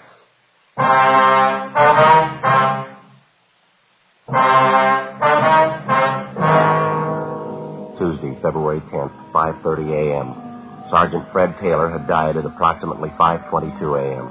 Cause of death was listed as hemorrhage and shock due to the 2 gunshot wounds in the chest.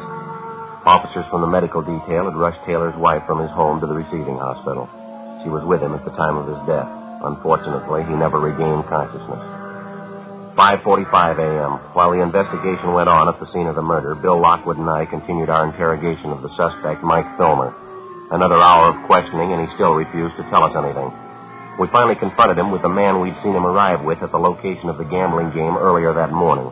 Another 10 minutes of questioning, and he finally broke down. Why didn't you tell us that to begin with? Well, believe me, I wanted to. I was scared. I was scared to death. I never had anything like this happen to me before. I didn't know what to do. I didn't know what to say. All right, this is a complete list of everybody you saw there last night. Everybody who was in that game. Well, yeah, I think it covers it. Now, let me see it. All right, here you are. Yeah, just about everybody. These are the only addresses you got, just these 3 here. Yeah, that's it. No, I'm not lying now, believe me. Those are the only ones I know of. All right, so you had a hand in the game. You brought in the equipment. You were working for the house. Yeah, that's right. Then who's the boss, Mike? Who's running the game? What about it? Who's running it? Look, I've told you everybody that was there, everybody. He wasn't there that night. He couldn't have had anything to do with it. Mike, we didn't ask you that. We asked you who the boss is. What's his name? Now, how about it? We want his name. But I told you he wasn't there last night. If he wasn't there, he couldn't have had anything to do with it. Look, he's a nice guy. He doesn't want trouble any more than I do. He couldn't tell you. You let us figure that out, will you? Now, who's the boss, Mike? Does it have to be? Is that important? We wouldn't be asking you. Who is he? George Delano. Now, that's all I know about him, his name. How does he spell his last name? What's he look like? Well, I guess it's Delano. I never saw him write it down, though. I've only known him about a month, maybe 5 weeks. What's his description? Well, he's taller than I am, about 5 feet 10, 11 maybe. Dark hair. A little bit on the heavy side. Like me, I guess. Man about 45, 50. Where does he live? Where do we find him? I don't know where he lives. Some hotel downtown, I think. The only times I ever met him was at a bar. Which bar? Where about? South end of town. Down in Vermont. I don't know the address, but I can point it out to you. It's a couple of doors down from Big Bowling Alley. Right across from a theater, woman's dress shop next door. Yeah, that's right. That's the place. The only place I've ever seen him. He always calls me at home and tells me where to meet him.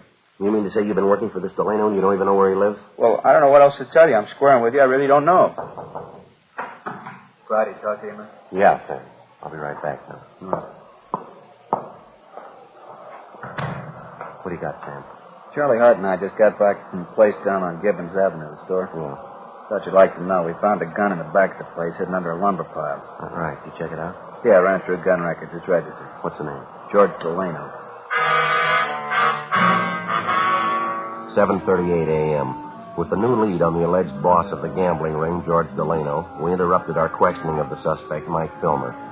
We took him down the hall back to the homicide squad room to be held for further interrogation. We checked Delano through R&I, but we had no record on him. Then, along with Sergeant Sam Flowers and Charlie Hart of Homicide, we drove out to the address of George Delano as listed in the gun registration files. It was a small cottage in the Wilshire area. The woman who answered the door identified herself as Mrs. George Delano, the suspect's wife. She called her husband to the door. We identified ourselves, briefed him on the reason for our visit, and told him we wanted to talk to him downtown. He appeared cooperative, more than willing to come along. He got dressed. We drove him back to the city hall and took him to the interrogation room. He was well-dressed and, in his own way, well-mannered. After being told of the situation, he admitted freely that he'd been operating games at different locations throughout the city for the past month and a half. He told us that he'd employed Mike Filmer to assist him in his operations, and he also admitted ownership of the gun found near the murder scene. The gun had since been checked by Russ Camp and ballistics and found to be the murder weapon. Well, yes, it's my gun, but I'd like to explain a little bit about it. What's that, Delano? Well, number one, I admit I'm a gambler. That's my racket. I'm new to Los Angeles. I even admit I've been working a few games, but I'm no murderer. I wouldn't have any part of it. You said you were going to explain about the gun. Now, what about it? Now, look, I'd like to fill you in on everything, officers. I got nothing to hide from you. I'll tell you everything. Now? When I first came to this town, as I say, it's been about 5-6 weeks. I made a few connections, and I started running these games. For the first couple of weeks, everything went fine. No beefs, everything was fine. All I had to do was dodge you fellas, and then the trouble started. How do you mean? You mind if I have a smoke? A little upset. All right, go ahead. You care for one? No, thanks. Yeah. I want to fill you in from the start. I want to clear this whole thing up. Yeah, that's what you said. Yeah. Well, as I told you, first few weeks, everything was fine. Then one night when the game was just about ready to break, a couple of punks came in, held us up. They cleaned everybody in the place, made a big haul. When was this? Where did it happen? Down on the east side. Punks took us for everything. You know how it is. Couldn't make a report to you. I just had to take it, cover the losses myself. Yeah, now how about that gun? I'm coming to it. This thing happens, and I figure that's the end of it. But no, a couple of nights later, they hit again. I still can't squat. I have to stand the losses. Another couple of nights, they knocked us over again. Couldn't do a thing about it. Losing money. All right, we've heard all that. That's your racket. You can expect it. All we want to know is about that gun. Now, what's your story? I told you I was coming to it. After the third time they reached us, I hired a guard. Somebody to stand watch outside in case of another stick-up. It's the only thing I could do. Yeah? Well, so I hired some guy to stand guard on the game. Loaned him my gun in case there was any trouble. And you told him to use it in case there was trouble. Yeah, that's right. How about a raid from the police? You tell him to use it for that? No. Matter of fact, I made a point of telling him about that. All he was supposed to use the gun for was just to fire it up in the air, maybe scare those punks off and warn the guys inside at the same time. We'll talk about that later, Delano. We want to know who had the gun last night. Well, the guard did. I told you I loaned him the gun. Who's the guard? What's his name? Where do we find him? His name's Jake. A friend of mine got him for me. See, Jake's Gleason. That's his Gleason. Where's he live? Couldn't tell you that. I don't know. I always contacted him at a bar in South Vermont, place I go quite a bit. You're a little too early to catch him there now. What do you know about this Gleason? What's he look like? No, I don't know. I haven't seen him much. I guess you'd say he's about 32, 33, kind of light brown hair, tall. Ex-con, I think. Either he told me or somebody told me he did time. You knew he was an ex-con and you gave him your gun. Well, yeah, but I didn't tell him to shoot anybody. I made a point of telling him that. The dumb jerk, especially shooting a cop. All he was supposed to do was fire up in the air if those punks came around, scare him away. To help me, that's the only time he was supposed to use a gun. I told him that. Not much of a story, Delano. Can you prove it? Sure, I can prove it. You can ask Mike Felmer. He'll tell you the same thing. You can ask Gleason himself. That dumb jerk. Mike said he wasn't too sharp, a little punchy, wasn't quite right in the head. What's that? I said he was a little punchy, wasn't quite right in the head, Gleason. You mean you met him in a bar? You didn't know anything about his background. You knew he was an ex-con. You had an idea he wasn't too sharp. Maybe he wasn't all there. Is that right? Yeah, that's about it. And you put this man on the spot where you knew he'd be in trouble, and then you gave him a gun. Is that right? How about it, Delano? What are you looking at me for? I told the dumb jerk what to do. I didn't tell him to shoot anybody. Punch drunk boozer. Yeah. It's truth. I didn't have a thing to do with it. I hired the guy, that's all. It's not my fault. What are you looking at? I wasn't even there. I didn't even know about it. I didn't kill that cop. Didn't you?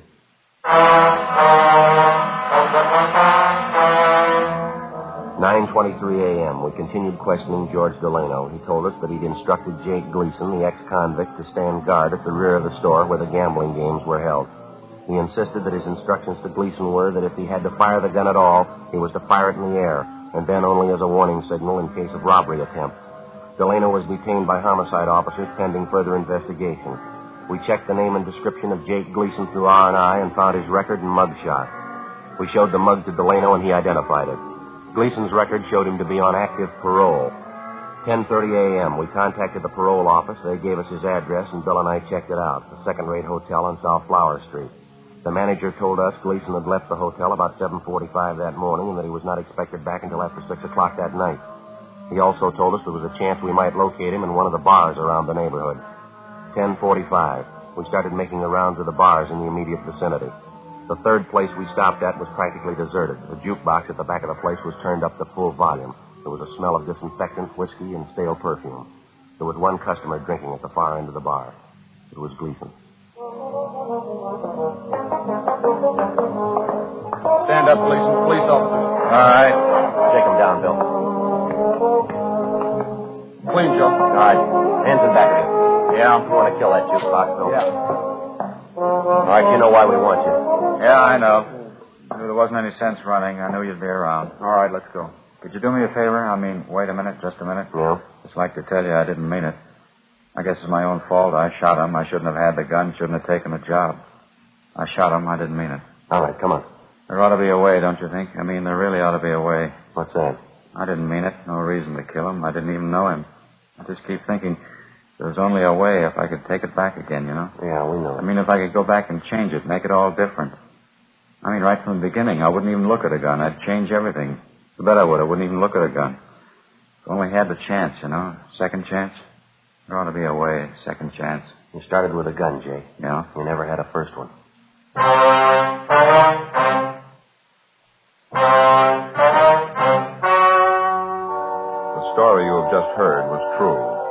names were changed to protect the innocent. On May 22nd, trial was held in Superior Court, Department 88, City and County of Los Angeles, State of California. In a moment, the results of that trial. And now, here is our star, Jack Webb. Thank you, George Fenneman. Friends, Fatima gives you more for your money because no other king-size cigarette can match Fatima quality. Because Fatima's length filters and cools the smoke for your protection. Gives you those extra puffs, 21% longer than standard cigarette size. I'm convinced that you'll agree with me once you try them. Get a pack of Fatimas next time you buy cigarettes. Fatima, an extra mild and soothing smoke. Best of all, king-size cigarettes.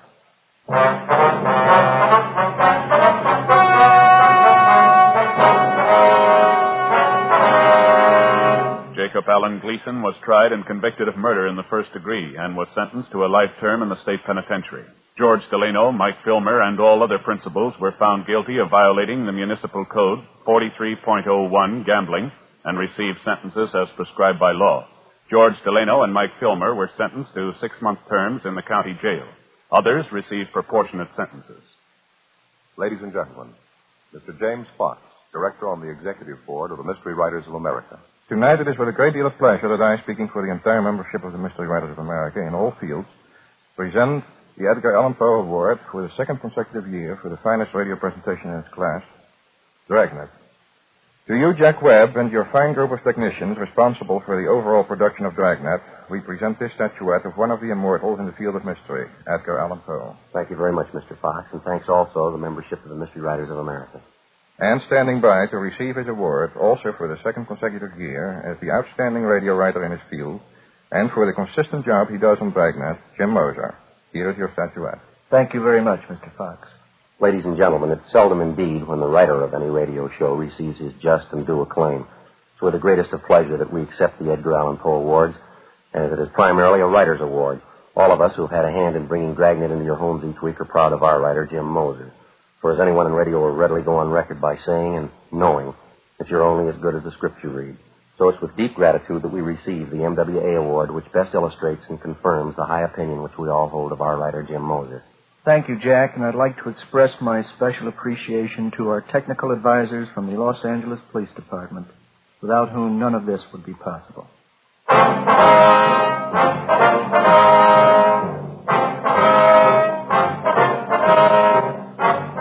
You have just heard Dragnet, a series of authentic cases from official files. Technical advice comes from the Office of Chief of Police W.H. Parker, Los Angeles Police Department. Technical advisors Captain Jack Donahoe, Sergeant Marty Wynn, Sergeant Vance Brasher. Heard tonight were Martin Milner, Eddie Firestone, Whit Connor. Script by Jim Moser. Music by Walter Schumann. Hal Gibney speaking. Fatima Cigarettes, best of all king-size cigarettes, has brought you Dragnet, transcribed from Los Angeles. Now, it's Counter Spy on NBC.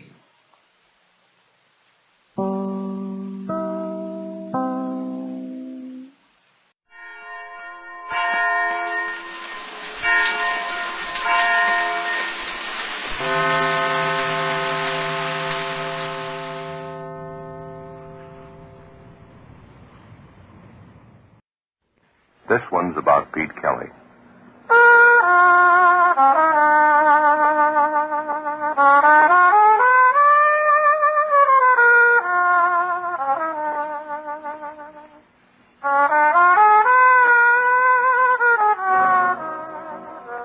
It's about the world he goes around in. It's about the big music and the big trouble and the big 20s. So when they ask you, tell them this one's about the blues. Pete Kelly's blues. Pete Kelly's Blues, starring Jack Webb, with story by Jim Moser and music by Dick Cathcart.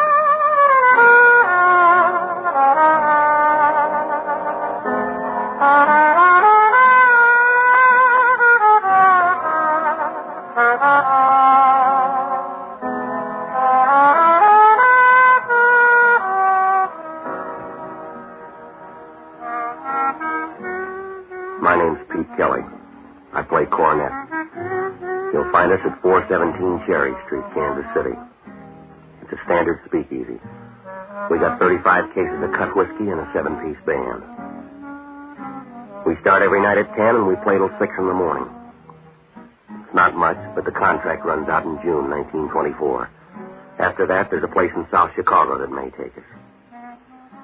In the meantime, we're working here on Cherry Street. The lease is made out to George Lupo. His brother gave it to him after the funeral. The kind of music we play started out as a backroom exercise in a little swamp stop called Myrtle Grove. LaRocca took his Dixieland band to Reisenweber's in New York. We got as far as Kansas City. It's no place to get off a train unless you're a sack of mail. Because around here, everybody works at the same job, staying alive. $5 buys a pair of socks, a spaghetti dinner, or a down payment on murder. Well, last night, everything turned sour about midnight. The town was down on its hands and knees trying to crawl through one of those Kansas City hot spells that blast by every third day. It was heat and headaches all the way. Our drummer, Nick, was dragging the beat, and I went bad 12 bars in on the Memphis Blues. So I figured we better cut the set short, so we started to fight our way through one chorus of Roses of Picardy. That's when the kid came in and stood to the bandstand. He was tall enough to see over a quart of milk with a face the size of a minute and just about as young.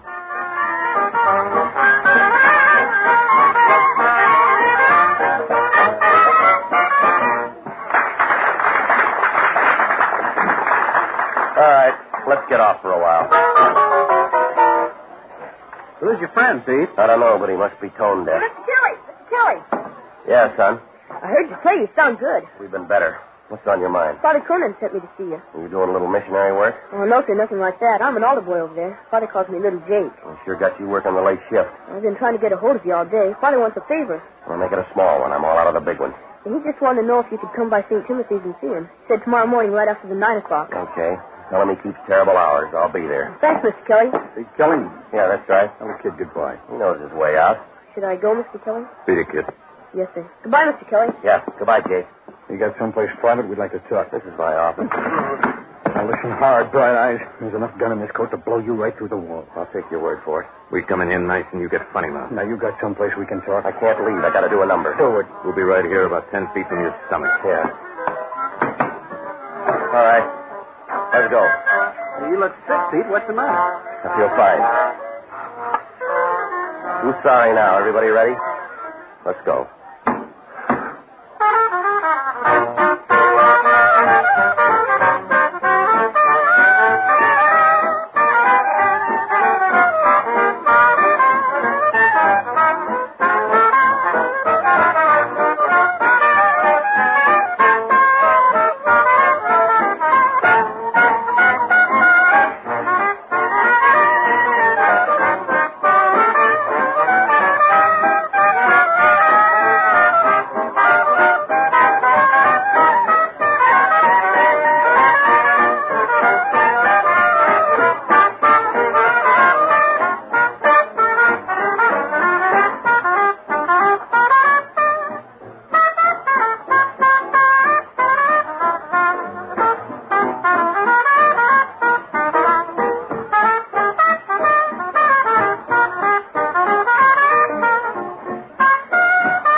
You proved it. Now let's go.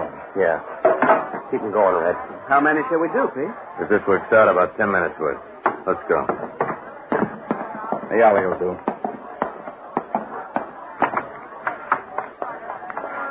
We need a favor, Kelly. Yeah, there's a run on them tonight. Give me the envelope, Dix. Yeah. You got an inside coat pocket, Kelly? Come on. Either throw or pass the dice. Hold him, Dix.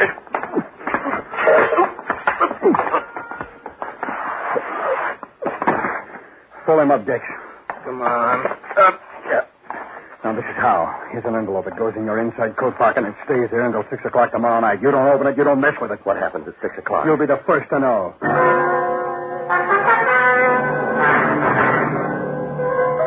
Well, I stood there in the alley and watched them walk away. Inside, Lupo was blowing up a storm.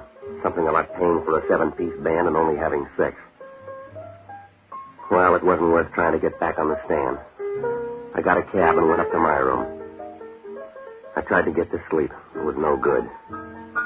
I got up. I was sick to my stomach. After that, I went to sleep. The next morning, I made a pass at some breakfast and tried to look through the sports page. Harry Heilman got 4 for 5 against the Red Sox, but that's all I read. That envelope had me. People have been taken out in alleys before, and they've been worked over, usually to get something away from them, not to give it to them. No matter how I tried to put it together, it wouldn't come out. Thin or fat, it wouldn't slice. I had the envelope, and I had to wait till 6 o'clock. Well, I gave up on the coffee, and I started over to see Father Cronin. It was a little after 9:30 when I started up the steps of St. Timothy's.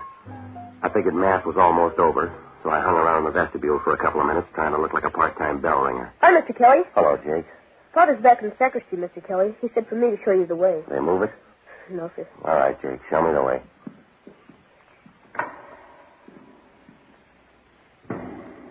This way, Mr. Kelly. Down this aisle. I guess I was too busy trying to act like I knew my way around to pay much attention to a fat, chunky little guy wearing a brown Borsalino hat. He stood up in a back pew a couple of aisles over. The church was empty except for the 3 of us. Little Jake found out about it just before I did. Mr. Kelly, that man back there. All right, mister. I'll take that envelope. Jake, get out. Mr. Kelly, look out! Look out!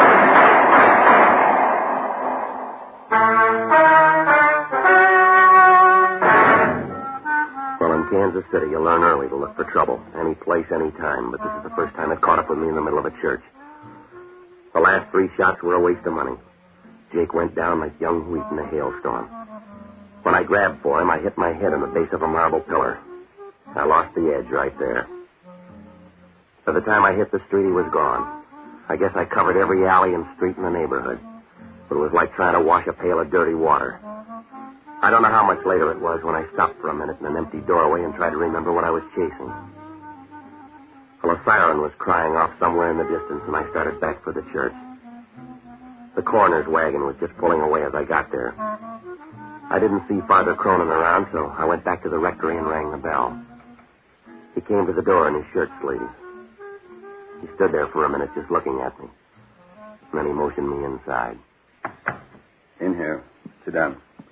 The kid, Father, little Jake. He's dead. You want a blow-by-blow? Yeah, I know, Father. I was there. Sure you were there. You're always there. I should have known better than to call you. I should have known it meant trouble. Oh, wait a minute, Father. This wasn't my party. I called you here today to ask you a favor, Pete. Yeah, I know. You don't know. It's too late now. We were going to have an altar boys picnic tomorrow at Washington Park. I wanted you to play a little music for us. We won't be going now, Pete. We got a funeral instead. Yeah. What do you want me to say? Don't say anything, Pete. If you've got any private fights, that's your business. But don't bring your beefs into the church. I never saw the guy before, Father. Don't kid me. He didn't come in here to shoot little Jake. Now, look, I know this is hard to understand. You bet it's hard to understand. We've been over it before, but you ran with the same pack. You hung on to the same friends. You had it all figured out. Well, you figured this one, Pete. There's a 9-year-old boy on his way to the morgue. He took a gangster's bullet that you earned. Now you go ahead. Figure it. I got this envelope. I don't want an explanation. Take your excuses and peddle them where you need them. To the bootleggers and the gunmen. Take them to your crowd. This envelope, Father, they shoved it in my pocket. I was out in the alley behind the club. 2 guys. They worked me over. I didn't think they'd try anything like this. Neither did little Jake. All right, Father, I told you I was sorry. Go on home. Why don't you stop cutting at me and say a prayer for that kid? I would, but I'm too busy praying for people like you.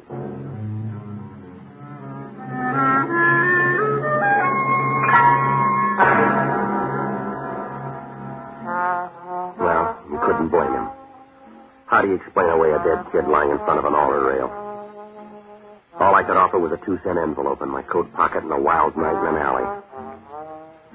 I started to walk back to my room. I tried to paste up some kind of an answer, but I got nothing. I was halfway home when the last breeze left town and went someplace to cool off. My clothes were soaking wet, and I decided to take a cab the rest of the way. I reached in my pocket, and all I had was 23 cents, so I kept walking. Sunday morning's the same in any town. Empty streets and everybody home trading the comic section and living off a Saturday night. You could live here all your life, and on Sunday morning you just got in town. It was about noon when I got to my hotel. I went up to the 2nd floor and unlocked my door. They were sitting on the bed. Their coats were off, and they'd hung them on the back of a chair. The same 2 boys who'd given me the envelope last night. Got a real hot room here, Kelly. You ought to move off this court. Yeah, next time I'll get twin beds. Is everything all right with that envelope? It made a murder, mister. You take it. Put it back in your pocket. Now get this, both of you. There's a lot of something wrong here. I've had my turn. You find yourself another fall guy. There's a lot of inside coat pockets in this town. Look for a new one. We like yours, and that's where it's going to stay. Now, you don't listen good. Me and Dex put it out last night, and you didn't pick up on it. We got you on board, and we'll tell you when to get off. 6 o'clock, boy. How long do you think this jag will last? Look, I'm cashing in. I've had enough. What were you doing this morning, trying to pray your way out? The priest wanted a favor. I got it, Lon. Yeah. Yeah, he came. No, he's busy. From 2 to 5. Sure, come on up. Benny. He went for it, huh? On his way up. We're going to stay a while, Kelly. Well, there's only 3 chairs. I'll make it easy for you. Stay put, mister. No, he's your friend. I'm checking out. First time you've been right.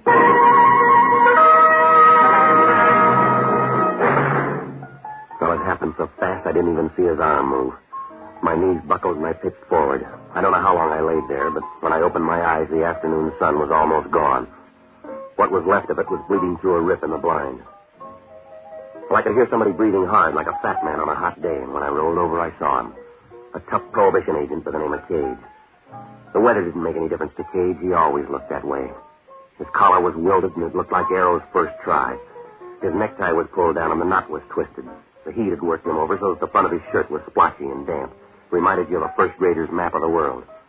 He was sitting in a chair with his arms draped over the back and his head resting on his hands. He was smoking a Milo Violet, but it didn't help that much. His mouth was wound around a toothy grin, and he looked like a mountain lion who'd just eaten her young. You can get up now, Kelly. You made your point. Yeah, sure. How long you been here? Long enough to fill out your booking slip. You're going to jail, mister. What for? Sleeping on the floor? For the dead guy on the bed. Who is he? I don't know. How'd he get there? You put him there after you shot him. Now get your hat. Look, Prohibition's your racket. Dead bodies are out of your line. Not when I find him in your room. Now let's go downtown. We'll both tell homicide. We'll find the details later. Gage, you couldn't find yourself in a mirror. I didn't have anything to do with this, and you know it. I've been out for the last 3 hours. This happened after they slugged me. Save it for the jury. All I know is I got a phone tip to check room 205. I come up here and I find you and a dead guy. That's all I need. You can dress it up fancy and make it look cute, but it still comes out murder. There's enough liquor in this town to float it away, and you're wasting your time with a killing that's none of your business. You're my business, big shot. Somebody put 2 pounds of lead in Benny's chest, and you're my pick. Benny who? Benny Davis. He worked for Mike Quinlan. You look pale.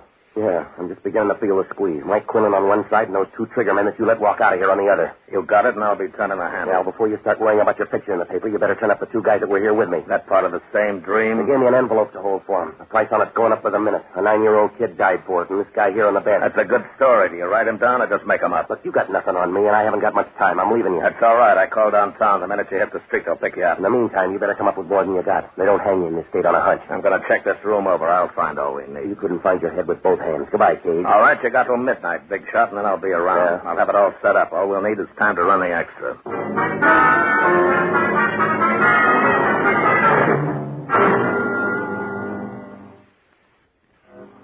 Well, I could have used a cold shower, but with Cage there, I didn't have the room to dry off. I went down the hall and headed down the back stairs. I figured even if Cage was right about calling downtown, I might have an edge if I moved fast enough. The sun was on the downgrade, but it didn't make any difference. It'd done a good job all day, and the heat was boiling up out of the ground. Well, if I was going to come out at all, I had to have some help. So I started to look for the only honest guy I know, an ex-bootlegger by the name of Barney Ricketts. The only bootlegger in the country that went broke in 1922. He drank himself out of business. I phoned 8 different places and tried 4. Nobody'd seen him. I was about ready to give up when I finally found him sitting in the middle of a bourbon fog in a little Spanish joint somewhere on the edge of the East Bottoms. He was sitting at a back table trying his best to make time with a plaster bust of Queen Isabella. P.T., my boy, you're just in time. I'm not quite certain, but I think the young lady here has a friend. I got to talk to you, Barney. If you're any good as always Spanish, now is the time. I was positive she'd loosen up on this second bottle of wine, but no, she's utterly uncharitable, and I think she's a picture of a perfect boy. Yeah, all right, Barney. To a member of the old Castilian school, there can be no excuse for the conduct she's exhibiting. Yeah. Why, do you know I was even good enough to buy her 3 rounds of Portuguese brandy? Imported, mind you. But what do I get for my pains? Not even a civil thank you. All right, listen to me, will you, Barney? I'm sitting here in a most gentlemanly fashion, sipping this delicate nectar and trying vainly to keep the party going. But does she help? No! I've talked to her about politics, medicine, literature, Keats, Byron, Shelley, Faith Baldwin. I've even talked about the weather. Barney, she's a statue. Oh, a simple oversight, P.T. It could happen to anyone. Now, look, I'm in trouble. Of course you're in trouble. You'll always be in trouble because you're a child of adversity, a son of scorn. The fates spit in your eye and you try to retaliate, but the wind's always blowing in the wrong direction. You're a lost leaf in the mortal storm, Petey. You're a pebble shaking a tiny fist at the mountain. You'd like to fight for some strange, fantastic cause, wouldn't you? But you can't find anybody your size. Men are too small and the gods are too big. Petey, you're lost. Are you all through now? Yes, what kind of trouble? A pair of bum murder raps. Somebody slugged me in my room, and I woke up with a dead guy. Dubious honor. You mentioned 2 murders. One of them was an altar boy over at St. Timothy's. The other guy worked for Mike Quinlan. The same Quinlan that controls most of the Canadian import here in town? Yeah, that's him. Time's short. Let's finish the brandy. 2 guys started all this at the club last night. Names are Ludd and Dex. Mean anything to you? This'll all sound better with more brandy. You picked 2 of Quinlan's first string. Ludd Sandell and Dex Porter, both killers. Look, they gave me an envelope to hang on to. Now, nose around. See if you can find out what it all means. The dead guy up in my room, his name's Benny Davis. See if you can find out where he fits in, will you? It'd be a lot simpler if you just joined Quinlan's gang. Benny Davis holds a card in the same organization. Well, how about Ludd and Dex? Any bad blood between them and If Davis? there is, it doesn't show. They're closer than unborn peas. You sure about that, Barney? Police blotter can't be that wrong. Benny's sister will tell you the same thing. Well, where do I find her? Chelsea Apartments. Beautiful girl, Petey. When you're my age, she'll disturb your memories. All right, now get going, will you? See how close you can get to Quinlan's headquarters. Find out what you can about Ludd and Dex and Benny Davis. Maybe Quinlan's got him on a special job or something. Find out what it is, will you? You'll find me in a temporary economic slump, Petey. I'll need car fare. Yeah, well, that makes 2 of us. I'm broke. You'll have to do it on foot. Oh, well, I have friends here, and my credit's unlimited. Well, hurry up, will you, Barney? One moment. Alfonso, would you loan me $1.50? Come on, let's go. He's only bluffing. He won't shoot.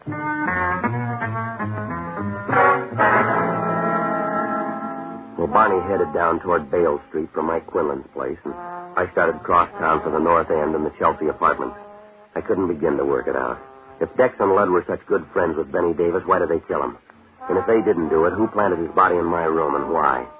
Well, I was running way late, and there wasn't much time to catch up.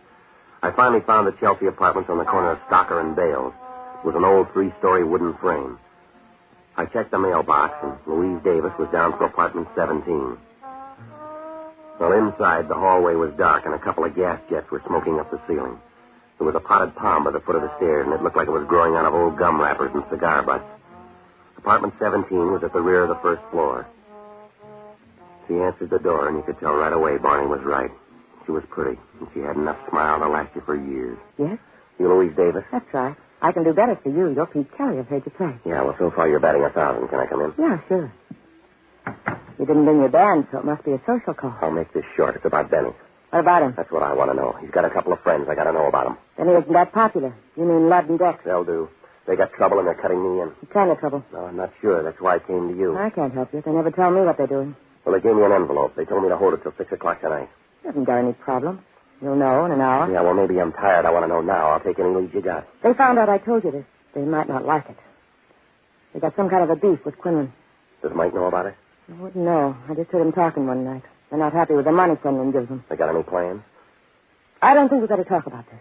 Let me get you a drink, huh? Now, look, this is the last trip around for me, lady. I got to have everything you know. You said something about an envelope, didn't you? That's right. You got it? Right here. If you open it, you'll understand everything. Well, they gave it to me sealed. They want it back the same way. If you want to be around to give it back, you'd better open it. You got a guarantee handy? All I know is the 3 of them are working on something big. I don't know what it is, but I heard some talk about an envelope. It's your choice. You asked for a lead and you got it. Yeah, we'll hold hands when they cut me down. You got a letter opener? Pete, look out!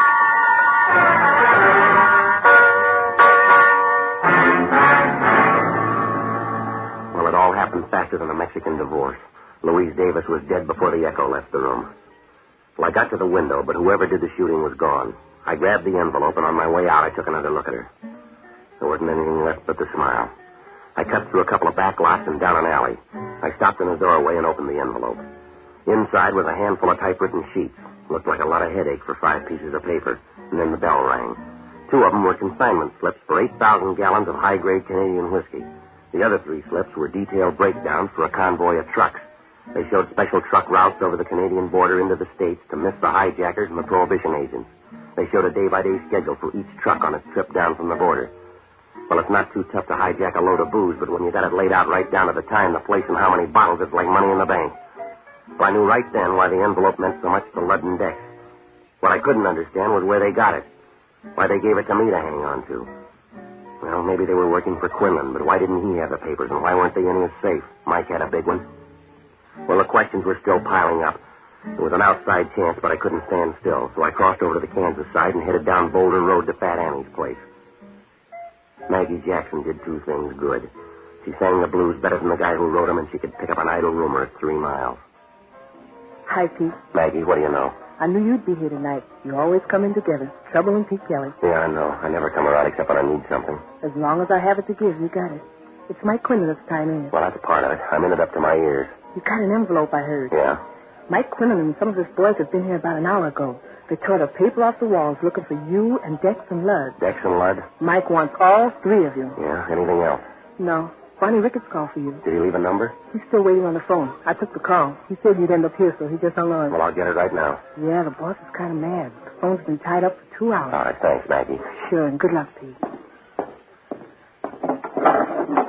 Hello, Bonnie? There you are, Petey. That'll be $1.25 for another 3 minutes. Yes, all right, operator. Alfonso, 5 more quarters, please. No, the quarters. Just a minute, Petey. Alfonso doesn't know the quarters from the house. Yeah, well, hurry up.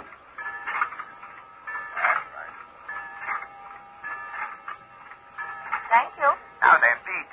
No, Alfonso, no more money for the moment. What's going on, Bonnie? Where are you? Fort Madison, Iowa. I'm troubleshooting for you, Pete. Well, what'd you find out? It's a double cross. Mike Quinlan's involved in one of the biggest deals of his career, and Benny Davis, along with Dex and Lud, stole the consignment papers. Yeah, I know. That's what's in the envelope. You better get them back to Quinlan. I understand he's been tearing up the town for him. Well, what do I do about Dex and Lud? She might easily end up like Benny Davis. Seems Lud and Dex didn't want to split it 3 ways, so they killed him. You sure about all this? That's why I'm up here in Iowa. I suggest that you join us. No, I'll see you when you get back. It's in a gay, mad world, Petey. We drove 60 miles an hour all the way up here. Yeah? Alfonso's drunk. He thinks the phone's his slot machine. He's waiting for the payoff.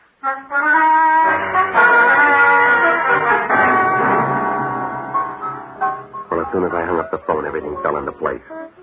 I had one big worry, to get back to the club and unload those papers before Quinlan caught up with me. Well, almost everything made sense now, except the killing of Louise Davis, Benny's sister. It was easy to see why they dropped Benny along the way, but why his sister? How did she tie in? Well, on the way back to town, I mulled over a couple of possibilities, and I figured maybe I came up with the answer. I started back for town, and it was rough all the way. I kept thinking any minute I'd bump into Mike Quinlan, and I couldn't be sure that I'd lost Dex and Lud. It was almost dark by the time I got back to the club. The band was waiting around for the Sunday rehearsal. We ran through one number, and then things got cloudy. Now, Kelly. You're early, Dex. Close enough. No, not for me. You said 6 o'clock. Your horn's no match for this gun. Give me the envelope. 6 o'clock, Dex. All right. Let's try someday, sweetheart. Hand me that plunger, will you, Red?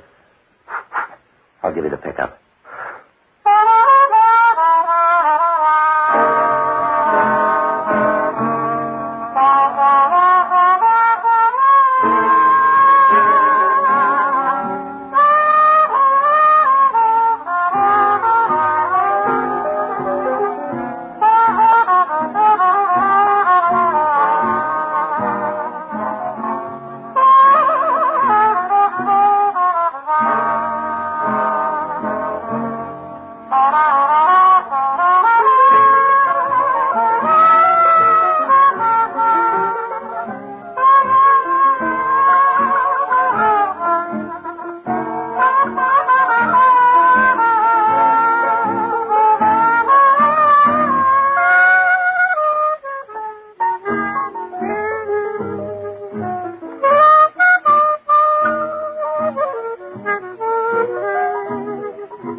Now, give me that envelope, or do I blow it out of your pocket? The same way you handled Louise Davis? I don't know what you're talking about. I think you do. You killed her and you killed her brother. You got it all figured out, haven't you, kid? One player's right, Dex. Don't turn around. You got it wrong, Lud. I don't think so. I never should have let you kill Benny. That should have been the tip-off, and that kid in the church and Benny's sister. You had to make the big try. Was for me and you, Lud. It won't wash. You're going to die, Dex. Pick a spot to lay down. Not in the back, Lud. You'd give me a better chance than that. Would I? Look out, Lud. Like I said, Dex, pick a spot. Well, that wraps it up, Kelly. You better sit down, Lud. No, this'll do. It won't be a long wait. I don't mind standing. Suit yourself. 6 o'clock, Lud. Here's your envelope. Yeah. Thanks. Yeah.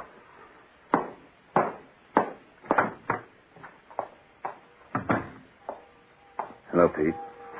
Hi, Father. Just going to stop by. I heard the gunshots and knew you'd be around. Well, let me tell you again, Father. I'm sorry about Jake. I don't know what else to say. I'm just sorry. I believe you. We'll have the funeral for little Jake tomorrow.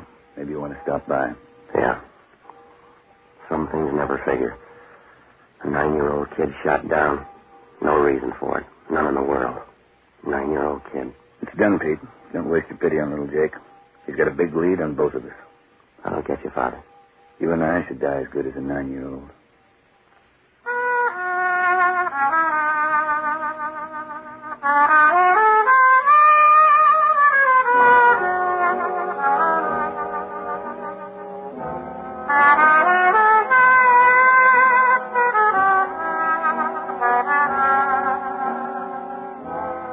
Pete Kelly's Blues, starring Jack Webb, with story by Jim Moser and music by Dick Cathcart. Scoring by Matty Matlock.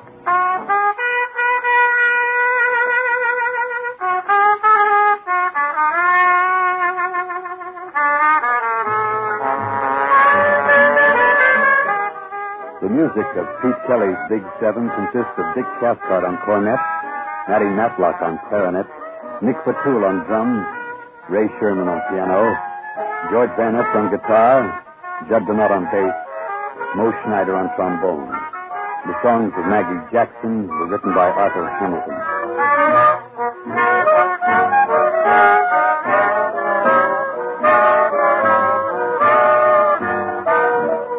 Pete Kelly's Blues is a presentation of the United States Armed Forces Radio Service.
Ladies and gentlemen, I'd like to read a telegram we just received.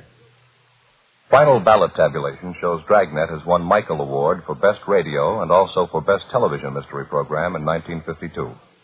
20,090 qualified members participated in nominations in final ballot. Congratulations and best wishes.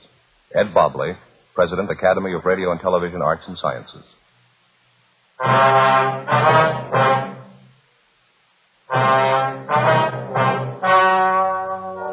The story you are about to hear is true. The names have been changed to protect the innocent. Fatima Cigarettes, best of all king-size cigarettes, brings you Dragnet on both radio and television.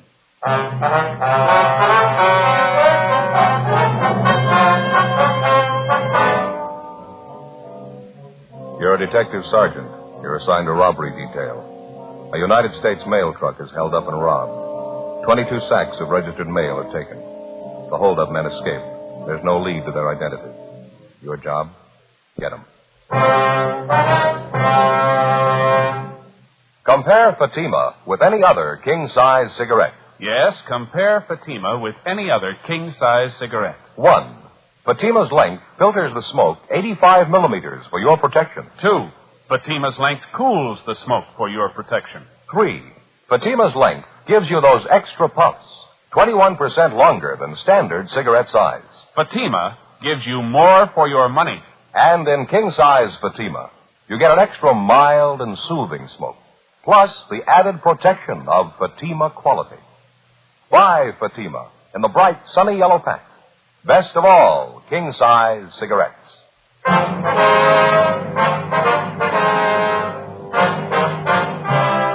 Dragnet, the documented drama of an actual crime. For the next 30 minutes, in cooperation with the Los Angeles Police Department, you will travel step by step on the side of the law through an actual case transcribed from official police files.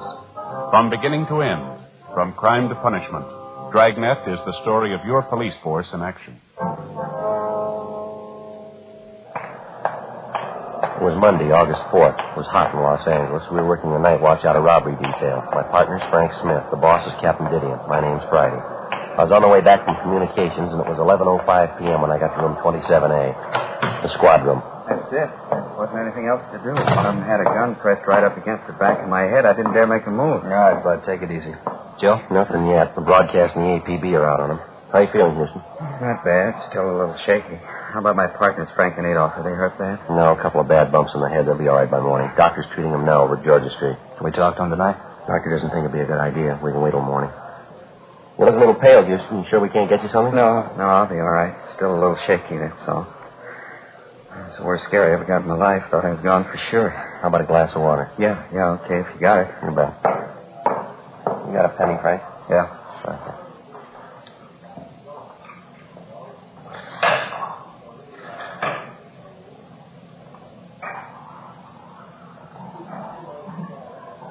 Just talking about the getaway car when you came in, Joe. Yeah.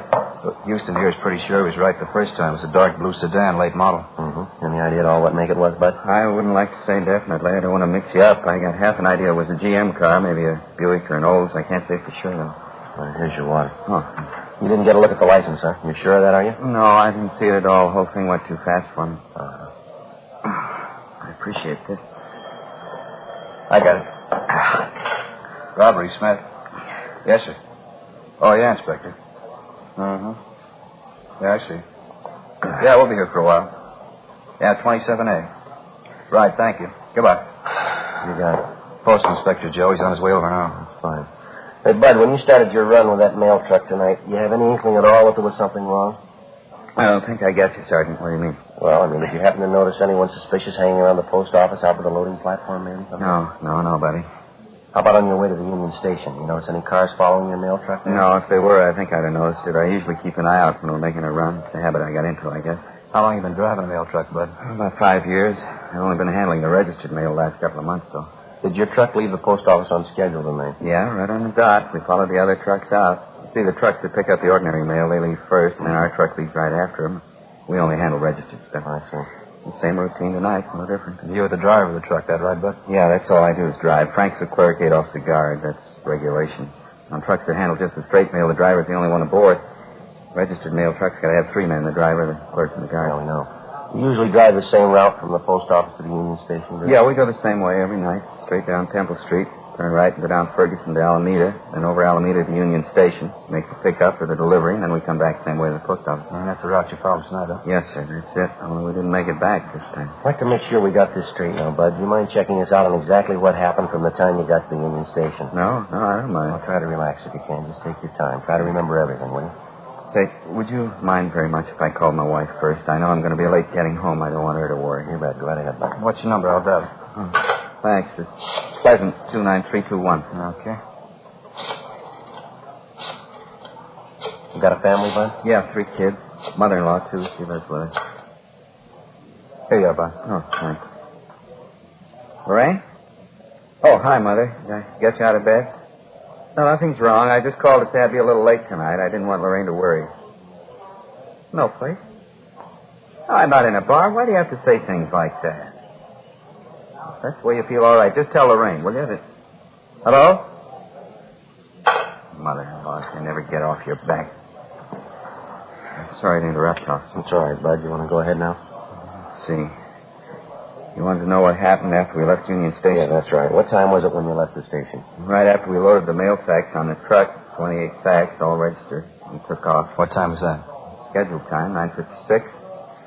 Left the station, headed for the P.O. Drove the same route, along Alameda to Ferguson, then up to Ferguson. As I turned the corner, I picked up their headlights in the rearview mirror.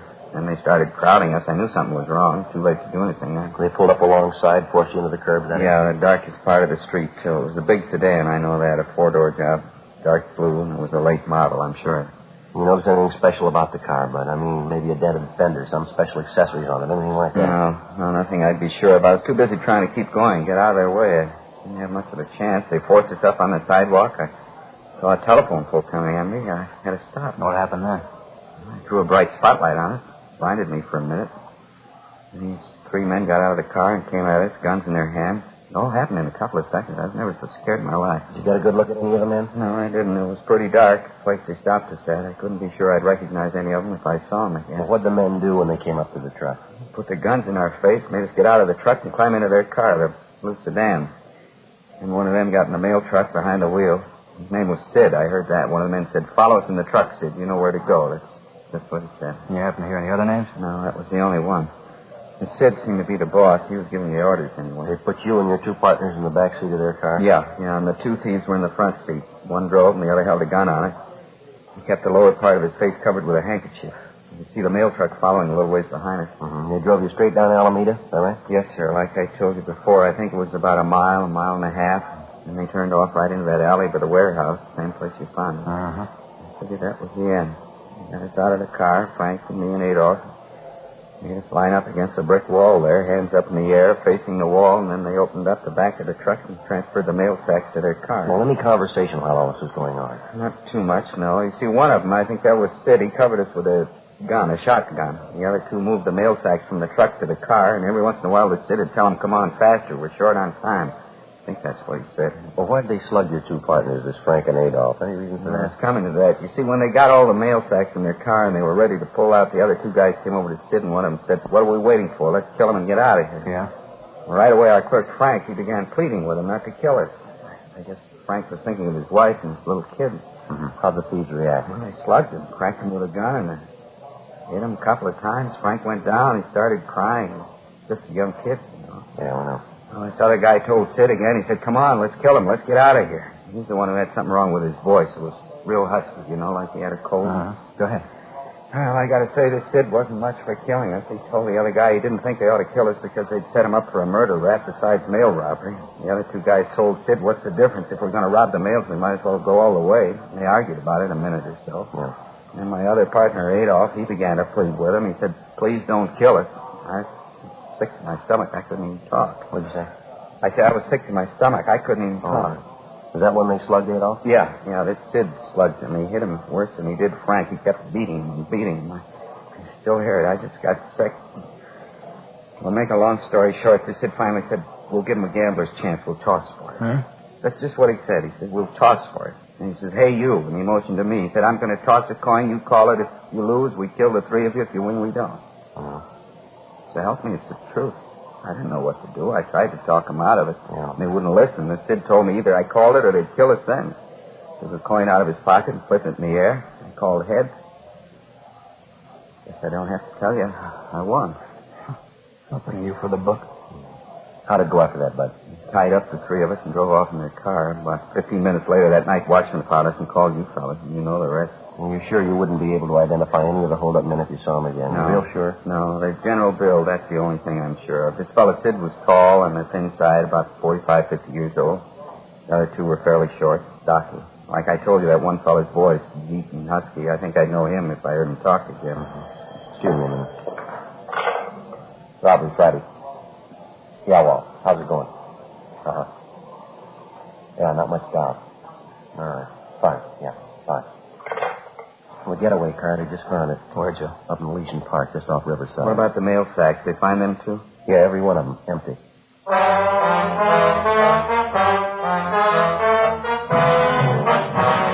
The According to the report we received, the getaway car was found parked in a clump of shrubbery on the edge of Elysian Park, about half a mile from Riverside Drive.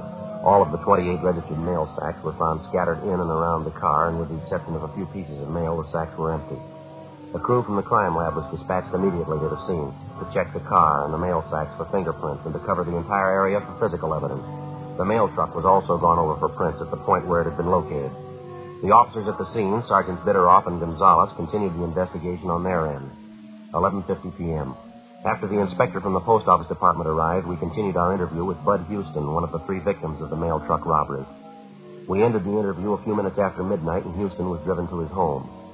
The following morning, along with the postal inspector, Frank Smith and I talked to the other 2 victims, the clerk and the guard who were with Houston at the time of the holdup. They could add nothing to what their partner had already told us. The investigation went on. Every possible angle was checked and rechecked. 3 days passed. Nothing. Thursday, August 7th, 5:40 p.m. Hi, Joe. How'd you make out? Oh, it's sour. Nothing at all. The guy wasn't even in town the night of the holdup, and he can prove it. You have any luck? No better than yours.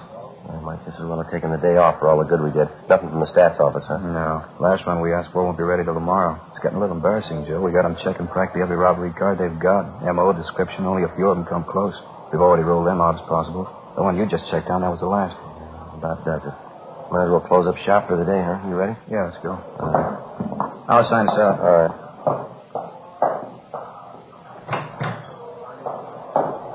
Okay, Joe.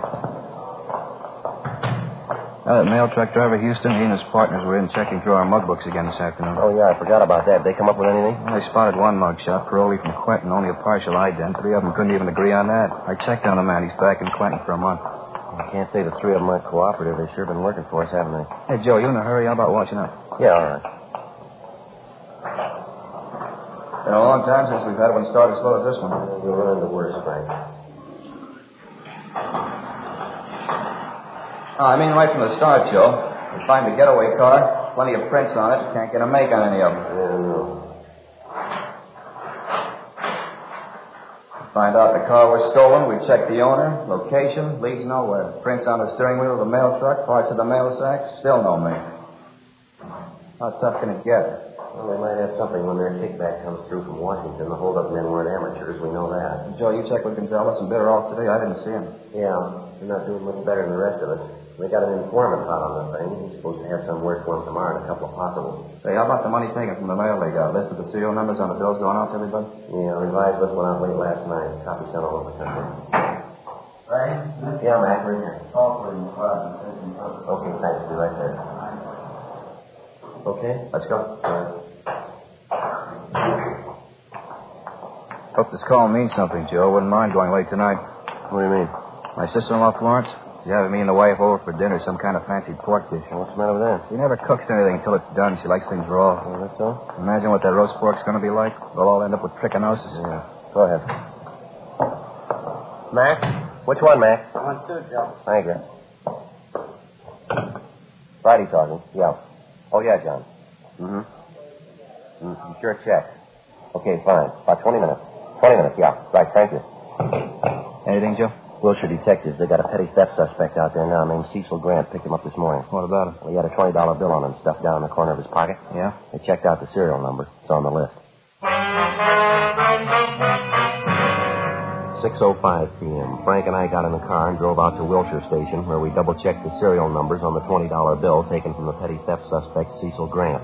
It checked out. The officers at Wilshire Division had already made a run on Grant through R&I, but outside of one other arrest for petty theft, he had no further criminal record. His fingerprints had been checked, but they failed to tie in. The suspect was taken from his cell to the interrogation room, where Bill and I questioned him. He talked a lot, but he didn't say much. Well, now, look, there ain't any reason to get mad. We can settle this thing without a big rhubarb. No reason to get mad. 28 sacks of U.S. mail, mister. A couple of men slugged till they couldn't stand up. We figure that's a good reason. All right. I know. Why bring your troubles on me? That wasn't You got a piece of the loot, a $20 bill. You had it in your pocket. You admit it's yours. All right, so what? The holdup's still fresh. It ties you in close, Cecil. You're warm enough for us. What do you mean? What are you getting at? You don't need me to explain it. You got a piece of the loot. You say the bill must have been in your pocket for at least a day. That's right. Then it's a good chance you were in contact with the thieves. Either that or you're one of them. I'm not. You know that. Couldn't have been there. I got an alibi. Now, face it, Grant. You're not going to alibi that $20 bill. Now, how about it? I don't know. I told you I don't know. If it's not your job, you better check us out, Cecil. Robbing the U.S. mail. I think you know what that gets you. I don't know. Money was in my pocket. I just don't know. 25 years, 30, maybe 35. If you're not in, why fool with it? How about it, Cecil? I'm not in. You know that. Then what about the 20? What about it? Well, this is the way it happened. Guy owed me a 20. Owed it to me for 6 months, maybe more. Tuesday he came around, paid off. Gave me that bill you got. This last Tuesday? That's right. Thought it was funny, but he's a nice guy. I didn't want to make trouble. How do you mean? Well, when he paid me the 20 back, he said, well, look, here, the bill isn't phony, but don't let it out for a couple of days. Bill's okay, but just sit on it, maybe a week or two. That's just what he told me. Who was it? Where did we find him? Well, he's a nice guy, friend. I don't want to make trouble. It's already made. Now, what about it? Johnny Carter, 380 Nashville Avenue, apartment 2.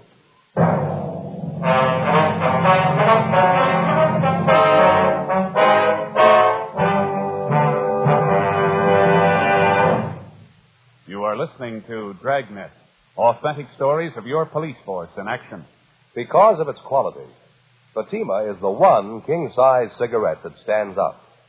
Here's the practical way to prove that yourself. Compare Fatima with any other king-size cigarette. 1. Fatima's length filters the smoke 85 millimeters for your protection. 2. Fatima's length cools the smoke for your protection. 3. Fatima's length gives you those extra puffs, 21% longer than standard cigarette size. Fatima gives you more for your money. And in king-size Fatima, you get an extra mild and soothing smoke, plus the added protection of Fatima quality. Because of its quality, its extra mildness, and superbly blended tobaccos, more and more smokers coast to coast are switching to Fatima every day. Buy Fatima. Your money back plus postage if you're not convinced Fatima is better than the king-size cigarette you're now smoking. Just return the pack and the unsmoked Fatimas by August 1st, 1952. Fatima, Box 37, New York 1. Add to your smoking enjoyment. Smoke king-size Fatima, extra mild and soothing, plus the added protection of Fatima quality. Get Fatima in the bright sunny yellow pack. Best of all, king-size cigarettes.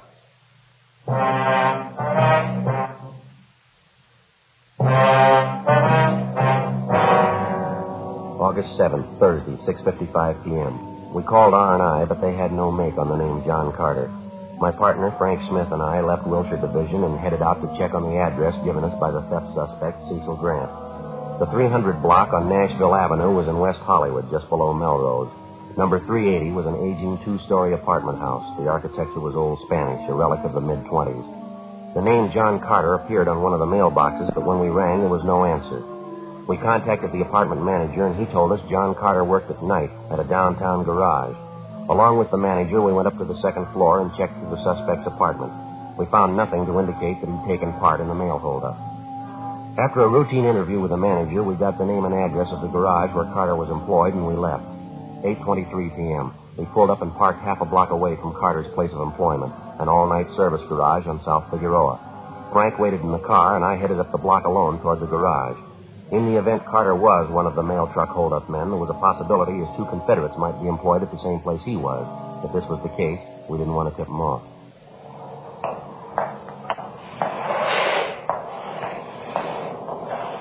Hi. Yeah. You want something? Yeah, I do. I need a little help if you got the time. I don't know. I'm busy right now. What's the matter? I got my car stalled down the street here. I can't figure out what's wrong. A lousy thing just stopped on me. All right. Check the gas tank? Yeah, nothing as simple as that. I got almost a full tank.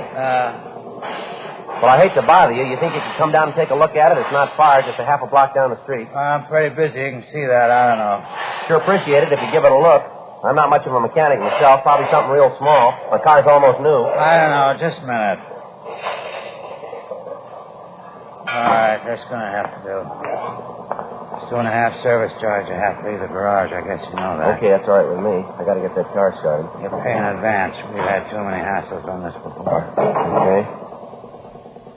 There you go. Yeah, okay. Just down the street, you said? Yeah, down this way. Okay. I don't know what happened to the lousy thing. It just quit on you. Nice night. What'd you do, pound on the gas pedal, flood the carburetor? No, I don't think so. I kept trying the starter when the thing quit on me. There's an automatic choke on the car, though. Maybe that had flooded. I don't know. A half a block now. Which one's your car? Straight ahead there, the gray sedan. Oh, yeah. This one right here. Okay, get the hood open. Well, never mind that, mister. Just get in the car. All right, thanks. Oh, what's this? Police officers, his identification. Get in the car. What's the matter? What is it? Come on, in the car. Hey, what's the pitch? What's it all about? Your name, John Carter, address 380 Nashville Avenue? I know what you're talking about. Is that your name and address? All right, it is. What about it? Get him behind you. Help him, Frank. Yeah. All right, that's good. What are you trying to pull? What's this about? U.S. mail robbery, Carter. I want to talk to you downtown. I don't know anything about any mail robbery. What are you talking about? Nothing to worry over. If you're cleared, you'll be back in the job in an hour. Well, why pick me? I work at garage. It's my bread and butter. Why don't you go ahead and arrest the newsboy down corner? Same thing. No, there's a big difference. Yeah, you name it. A $20 bill. 9:05 p.m. After checking with the garage manager to make sure none of his employees were possible accomplices of Carter's, we drove the suspect back to the city hall, took him to the interrogation room, and started to question him. In the space of an hour and a half, he gave us 3 alibis, supposedly accounting for his whereabouts the night of the mail truck robbery. In the same period of time, we checked out each of the 3 alibis by phone calls. Every one of them was alive. The questioning went on. 11:30, midnight, 12:30 a.m. We sent out for coffee. 1 a.m., 1:30. We stayed on it. 2 o'clock, 2:30, 3 a.m. It was like any other interrogation. It's a lot tougher to keep asking the questions than to answer them. We were as tired as the suspect, but he had one big advantage. We had to keep pressing, and we couldn't afford to show our fatigue. All he had to do was to say no and refuse to answer the questions. At a few minutes before 5 a.m., we called a halt to the interrogation, but not before we gained a point. Apparently, by a slip of the tongue, Carter gave us the name of the girl he was keeping company with and also her place of employment. After we booked Carter on suspicion of 211 PC, and after we picked up 2 hours' sleep, we located the girlfriend, a Grace Nelson, at her place of employment, a telegraph office at Alpine and South Flower. All I know is I met John about 3 months ago. His family's from Cedar Rapids, same as mine. There's nothing wrong with John I know of. You know any of his friends, Miss Nelson, any of the people he has dealings with? Not personally, I don't. Heard him talk about some, though. Why, what's the matter? Do you remember any of the names, Miss Nelson? Let me see. He's always talking about Spade. I don't know his last name, though. Don't know where you'd find him. And then there's Sammy. I don't remember his last name either. I met Sammy once, but I don't know where he stays. You notice anything unusual about Mr. Carter the last week or so, ma'am? I mean, anything peculiar, anything out of the ordinary? Anything peculiar? No, I don't think so. John's been just as nice as ever to me. I like him very much. As a matter of fact, it's been nicer than he's ever been. How do you mean, miss? Well, for my birthday, last Wednesday. Yeah. And he was so sweet about it. Really sweet. He gave me $400. Gave it to me in cash. Told me to go out and buy what I wanted. Wouldn't you say that's sweet? Have you any of that money left, Miss Nelson? Why, yes, of course I have. See, right here in my purse. Yeah, right there. More than half of it. Carter tell you where he got this money, Miss Nelson? Gambling game. He said he wanted a card. What's wrong? Serial numbers, ma'am. This money was taken in a holdup, U.S. mail. We've got a pretty good reason to suspect Carter. You mean John's a thief? That's how he got the money? I can't believe it. Wait, it's true, man. So hard to believe. I hope you don't think I had anything to do with it. Robbing people, mails. Are you sure it's John Carter you want? Yes, ma'am, we're pretty sure. We understand you were pretty close to him. He said the two of you were going to get married. I don't know. We did have it set at one time, but no, I don't know. I had people in this town, my whole family. I couldn't let this get out now. You're willing to admit the $400 you got came from John Carter, the same bills that he gave him to you? I don't know. I love John. I want to hurt him. I really love him. Tell me the truth. What's going to happen? Well, he's going to be charged with robbery, ma'am, holding up a U.S. mail truck, taking 28 sacks of registered mail. John Carter? That's right, him and 2 others. I'd like to ask you one more question, miss. Do you have any idea what Carter was up to? The robbery, I mean? Me? Of course not. No idea at all. I love John. I loved him for what I thought he was. I'd go through anything for him. I love him. Just wouldn't make any sense, though, would it? Ma'am? Going to jail for him. Just common sense. You can't love anybody that much. That afternoon, we had the suspect, John Carter, brought from his cell to the interrogation room where he was confronted with the testimony of both Cecil Grant and Grace Nelson, 2 of the people he'd given some of the stolen money to. Another hour of interrogation and Carter broke. He admitted taking part in the holdup and gave us the name of his partner. He named as the leader and mastermind of the robbery a Sidney Grover at an address in Highland Park. Frank and I checked it out. Yeah. Police officers, you Sidney Grover? Yeah. I'm not feeling so well. Can't you come back later? Not feeling well at all. It's kind of important, Grover. I'd like to talk to you downtown. Come back later, huh? A little later on. I got so many troubles right now. Please. I'd like to talk to you about a holdup, Grover. Mail truck. We got the 2 men who worked it for you. They gave us the whole story. 2 men? What do you mean? Can't you see I got trouble? Please don't bother me. Come back later, huh? Bad trouble. You better get your coat, Grover. Got to talk to you downtown. Look, don't you understand? My son's left me. My only boy. He packed his bag. He walked out. He left me. Afraid that's your problem, mister. He said he didn't want any part of me. He had an argument. He didn't like what I was doing. A big argument. He slapped my face. My own boy. And he walked out. Slapped my face. All right, you want to get your coat? Yeah, okay. Mail job. Is that it? Got the other two? Yeah, we got them. All right. No argument. I didn't try to run away. I guess you can see that. My boy said it was a crook. We argued. He slapped me. Walked out. How come, Sergeant? I wouldn't know. Let's go, Grover. It's our story, huh? Old man trying a mail robbery. I'm 55. I don't look it, do I? Kid slapped my face. He said I was a crook. I couldn't get him back, my only boy. Wish he hadn't called me a crook. But it's our story, isn't it? Yeah, it's sour. Let's go. The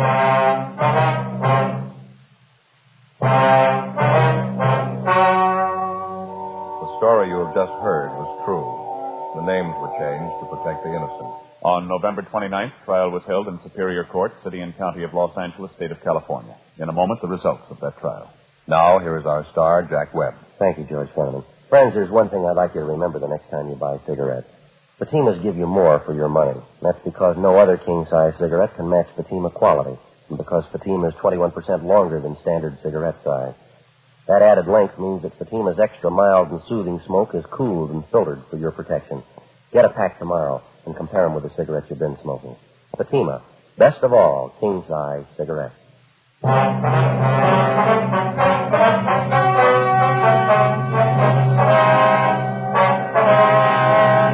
Sidney Allen Grover, along with his two accomplices, John Harold Carter and Samuel Maxwell Johnson, were tried and convicted of robbery in the first degree, 1 count, and assault with a deadly weapon, 1 count. All three are serving their terms in the state penitentiary. First-degree robbery is punishable by imprisonment from 5 years to life. Assault with a deadly weapon is punishable by imprisonment for not less than 1, nor more than 10 years.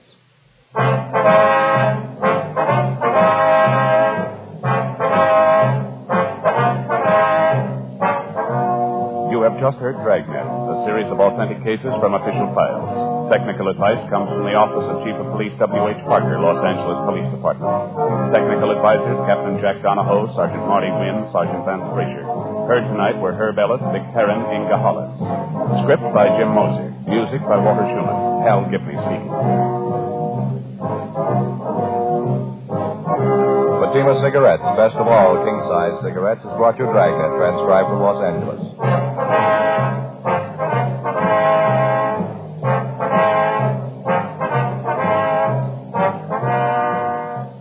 Now, it's Counter Spy on NBC.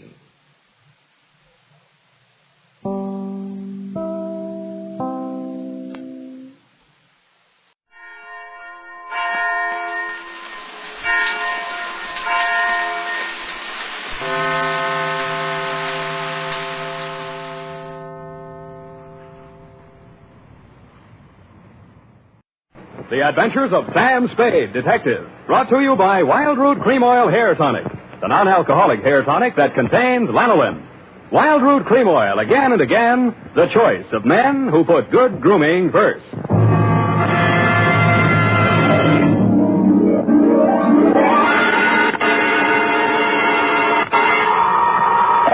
Sam Spade Detective Agency. Me, sweetheart. Sam, how did it go? It was the end, Effie, but the end. Oh, Sam, not another one of those society things. Depends on what you mean by society. Well, you know, Sam, cafe society.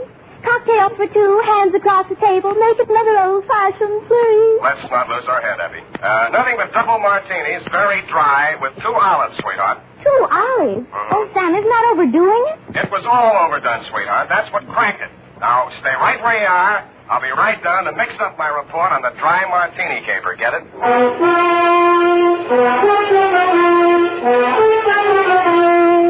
Dashiell Hammett, America's leading detective fiction writer and creator of Sam Spade, the hard-boiled private eye, and William Spear, radio's outstanding producer-director of mystery and crime drama, join their talent to make your hair stand on end with the adventures of Sam Spade.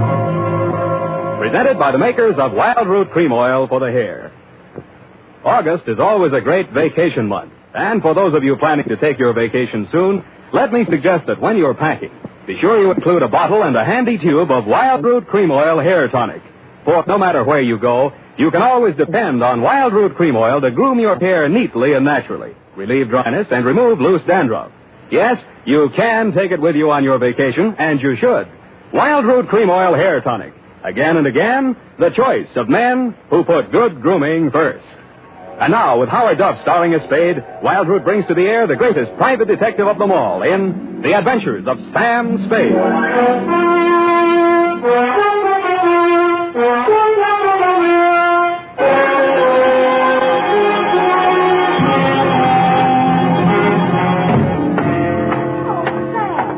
You look sober as an owl. Wise as an owl, sober as a judge, F. Oh.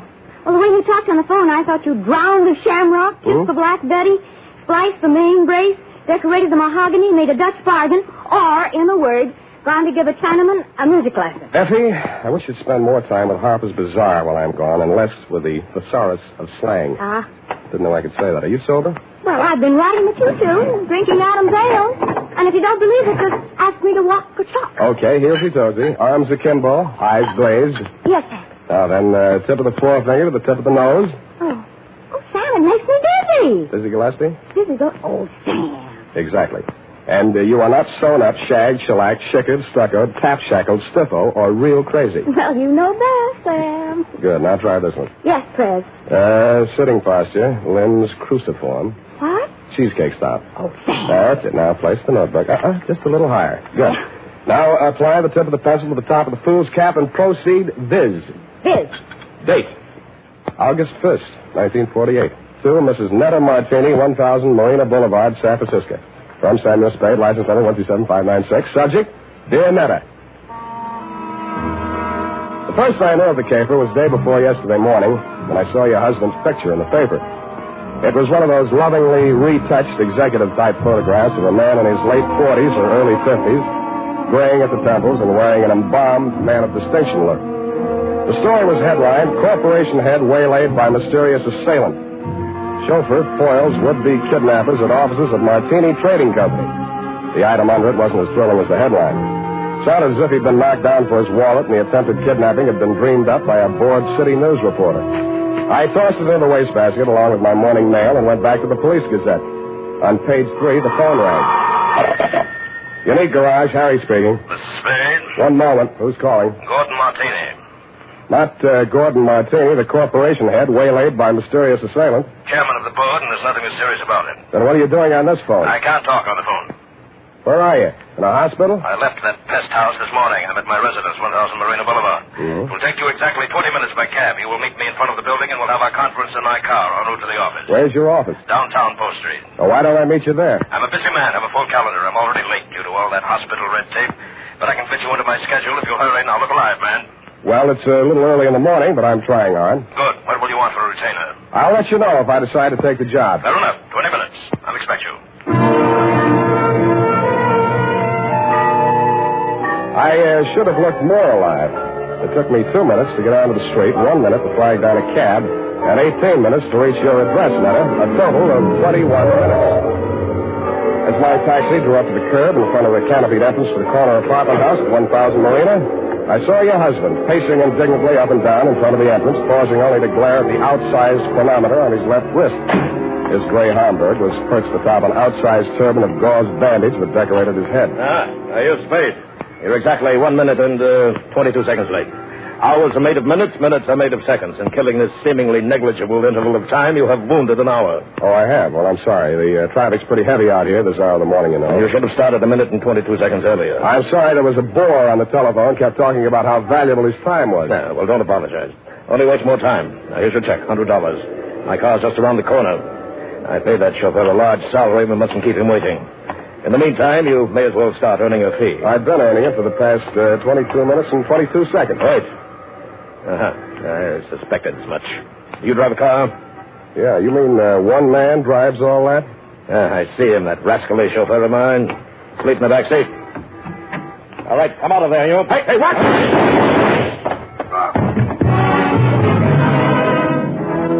I was behind him and a little to the right. The shock of the rapid-fire 30-caliber slugs lifted him off his feet and knocked him against me. I went down under his 300 pounds of dead weight. By the time I rolled him off of me and got up, the gunman had jumped out of the limousine and into a gray sedan that was double parked alongside. In the welter of traffic on the boulevard, I didn't dare risk throwing a shot after him, but I did get the first 3 numbers of the license plate before it buried itself in a heavy stream of AM commuters. That's when the air changed from exhaust fumes to something out of a Persian garden. I turned and looked for the first time into your Nile green eyes, Netta, and saw you twisting a handkerchief in your pale hands I might have loved beside the Shalimar, but on Marina Boulevard they looked like hysterics dead ahead. Who did it? You saw him. Don't lie to me. Why don't they come with me? All those people standing around there staring at me. Make them go away. Make them go away. I can't stand it. Stop it, will you? That's better. Now, come on over here. Who are you, his wife? Yes. And it was all my fault. This is the end. I called Ernie out the window and asked him to come upstairs. I wanted him to return some lingerie. They sent the wrong color, Pete. Yeah. Who's Ernie? He's our chauffeur. I was looking for the exchange slip when we heard the shots. Is he dead this time? Yeah, don't go to pieces. Poor Gordon, he had so many enemies. He didn't drink well, you know. People dropped us like flies. Well, they certainly dropped your husband. Are you a policeman? No, but I'll do until the real thing comes along, which is right now. If I were you, lady, I'd go back upstairs and relax. They'll get to you soon enough. Yes, I suppose you're right. Poor Gordon, he looks so natural stretched out on the pavement. Yeah. I keep thinking he'll get up and stagger on into the elevator. He didn't drink at all well. Go on, will you? All right, I'm going. Oh, Ernie, where did you go? Down at the garage. I heard a car driving.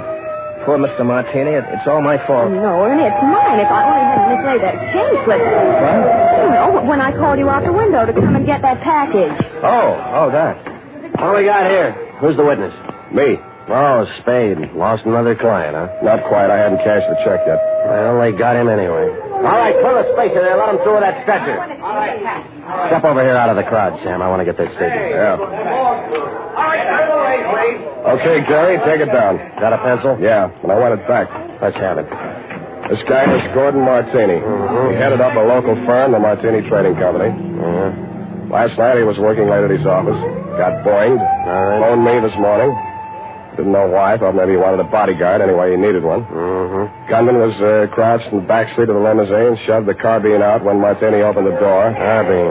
Didn't get a good look at him. You can see why, the way it's closed there, no side windows. Foreign car, isn't it? Stop drooling. You can't afford one. You getting all this? What about the getaway?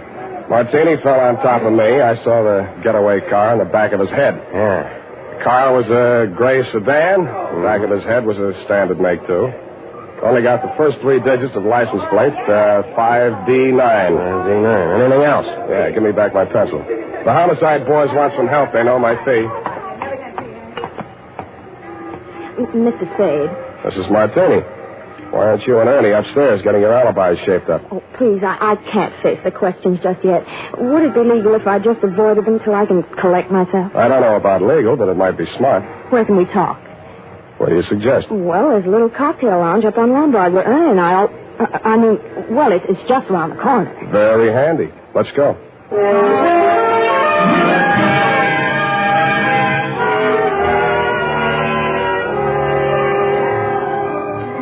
Against my mother's advice, I should have listened, but, well, that's why I married Mr. Martini. Well, that brings us up to 1943, and it's only 11:45. You're just like him, always holding a stopwatch over my head. Always? Well, he drank, you know. You told me that. But it's much more important than you think. He often fell down and bumped his head. You mean that mysterious assailant that waylaid him last night in his office was a double Martini? 2 pitchers full before dinner. 3? And he had to carry him up to his office. Well, what did he go up there for? Oh, we had an appointment with the vice president of the firm, Mr. Nesbitt. Something had come up, and he wanted Gordon to sign some papers. I don't know what. It wasn't the first time. I waited outside in the car. After Ernie had taken him upstairs, he came back to the car, and we talked. Ernie has alibis upstairs, downstairs, and all around the house. Well, then when the others came out and Gordon didn't, Ernie went upstairs to see why. Others? Mr. Nesbitt and who else? Mary Callahan. Secretary? No, she's an attorney. And if you think everything was legal between those two, well, but after all, who am I to call the kettle black? Now, what are you trying to tell me? That you got him drunk so they could make him sign some papers? That he got himself drunk so he couldn't write his name? Or that he just got drunk and fell down? Between you and me, I think she pushed him down a flight of stairs. In his condition, he never remembered. Why are you putting the finger on the Callahan dame? Well, What would you think? She was the last one out of the building. Why didn't you want to tell all this to the police? Well, I didn't want to talk about his drinking. Things were bad enough already. That would have been the end. Well, that's as good an answer as any. What do you want me to do for you? Prove that she did it and Ernie didn't. I'll let you take care of Ernie. Oh, no. I don't want to alibi him unless I have to. He might get the wrong idea. You mean I've got the wrong idea? He might think it meant I still care for him, and I don't. I can't stand him anymore. The way he chews those toothpicks. And besides, if his alibi is too good, I might have trouble about that carbine in the backseat of my car. Pardon me, it sounded as if you said you might have trouble about a carbine in the backseat of your car. That's what I said. Where is your car? In the garage. But somebody had it out this morning. They scraped the fender coming back in, and they ran into the wall. They must have been in an awful hurry. Tell me, this car of yours, it wouldn't be a gray sedan? Yes. License number? Oh, wait a minute. It's on my key ring. Here, 5D90. That's enough. Why didn't you tell me this before? Well, I couldn't get up the nerve. After I heard you tell that policeman the gun that killed Gordon was a carbine, and the gray sedan and all that, well, it's the end. I hoped you were right, but I didn't think so. When I went to look at the gray sedan in your garage, I knew you were wrong, dead wrong. It was the getaway car, all right, and the carbine, as you know, was proven later to be the one that killed your husband. But Ernie had turned into a very poor suspect indeed. He was hugging the carpet between the front and rear seats, and when I nudged him, he didn't move. He'd been shot at closer range than Gordon Martini, and the killer had used only one slug. It was planted in the base of his brain, which made him not only a very poor suspect, but a very dead one.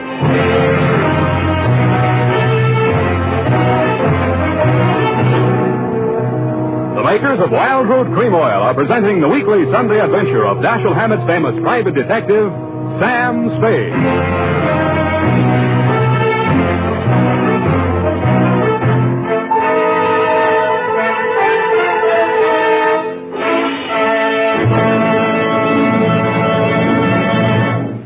If you want the well-groomed look that helps you get ahead socially and on the job, listen. Recently, thousands of people from coast to coast who bought Wild Root Cream Oil for the first time were asked, how does Wild Root Cream Oil compare with the hair tonic you previously used? Better than 4 out of 5 who replied said they preferred Wild Root Cream Oil. And no wonder. Wild Root Cream Oil grooms the hair neatly and naturally, relieves annoying dryness, and removes loose dandruff. What's more, non-alcoholic Wild Root Cream Oil is the only leading hair tonic that contains soothing lanolin. So ask for Wild Root Cream Oil Hair Tonic. Again and again, the choice of men who put good grooming first. By the way, smart girls use Wild Root Cream Oil, too. And mothers say it's grand for training children's hair.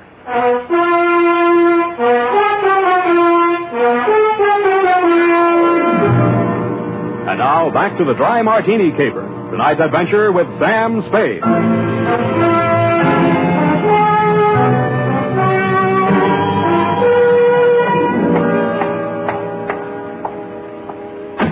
Martini Trading Company, good afternoon. I'm sorry, Mr. Nesbitt is in conference. I'll see that he gets your message. Well, what can I do for you? I would like to see Miss Callahan. Miss Callahan is in conference with Mr. Nesbitt. Good. I would like to see them both. But I have orders not to disturb them. You do not have to. I will. Just a minute. You can't go crazy and like that. Yes, and I'll tell you something else. He won't ever get away with it. Why, everyone in this town knows about your underworld connection. Why, you doddering old fool, when I get through with you, if you don't go to the gas chamber for Gordon Martini's murder, you wish you had. If I go to the gas chamber, it'll be for killing you, not Gordon. Oh, you said it. Oh, why didn't I have witnesses here? Miss Callahan? Did you hear that? You weren't talking loud enough. I didn't hear a thing. Well, come on in here, and I'll tell you a thing or two. Close that door. Now, sit down. Thanks. I listen better on my feet. Oh, so you're the detective Netta Martini employed, eh? What's she paying you? That'll depend on how much I have to do for it. Well, I'll tell you how much you'll have to do for her. You'll have to make a case against me, and that's not going to be easy. Why do you think she's out to get you? Why, indeed. For years, this moth-eaten mouthpiece, this parboiled Portia, has been victimizing poor Gordon, taking advantage of his weakness for drink. Oh, Now that she's liquidated him, she appears with 55% of the common stock. motive enough, eh? Why, you fraudulent old fool. I simply brought up his debts and threw an attachment on those stocks. Unethical, but perfectly legal. Look, Why, you're not even a proper thief. You're nothing but a bumbling old embezzler. Now, listen you ought to here. tell because he was going to call in the auditors to look over those books of yours. The deed of double entry, Mr. Spade. Look, will you save this for the courtroom scene? Now, you've convinced me. You're both crooked. I'll see that you both go up for something. That's a promise. Mr. Spade, I gave you credit for better sense. Do you know that this Medusa of the magistrate's court, this harpy of the Hall of Justice, tricked him into changing the beneficiary of his insurance the very night she pushed him down the stairs? And you were all in favor of it when you thought you held a controlling interest in the company. Answer that. See, Mr. Spade, he can't answer that. Good. I'm glad one of you is temporarily lost for words. Now, I only want to know one thing, and I want a straight answer. And if either one of you starts off in another speech, I'm going to push you into the nearest cloakroom and lock you in together. Why, you wouldn't dare. Try me, sweetheart. Well, what do you want to know about this Amazon ambulance chaser, this Trilby of the traffic court? Watch it. Well, what do you want to know? About Martini's insurance policy. Now, you say he changed the beneficiary. Please answer in 10 words or less. Who was the beneficiary and who is the beneficiary now? I'll have to answer that question in two parts. The beneficiary was his wife. He changed it to the Martini Trading Company, a corporation of the state of California. Thank you, and goodbye, Mary Callahan.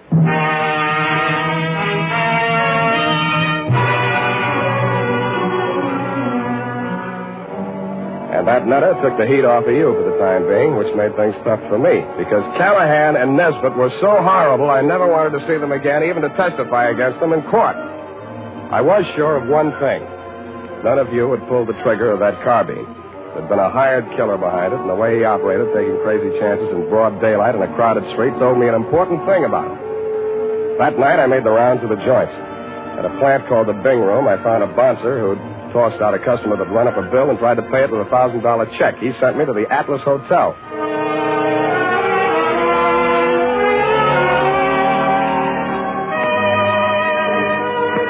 The Atlas Hotel is off of 3rd Street down near the railroad yards. Not even a flea bag. The fleas sickened and died a long time ago. They couldn't take it. And from the look of the guests sprawled out in the mission furniture of the lobby, they wouldn't be able to much longer. A half-dead room clerk came back to the land of the living long enough to mutter a room number and wave me feebly toward a flight of crummy stairs.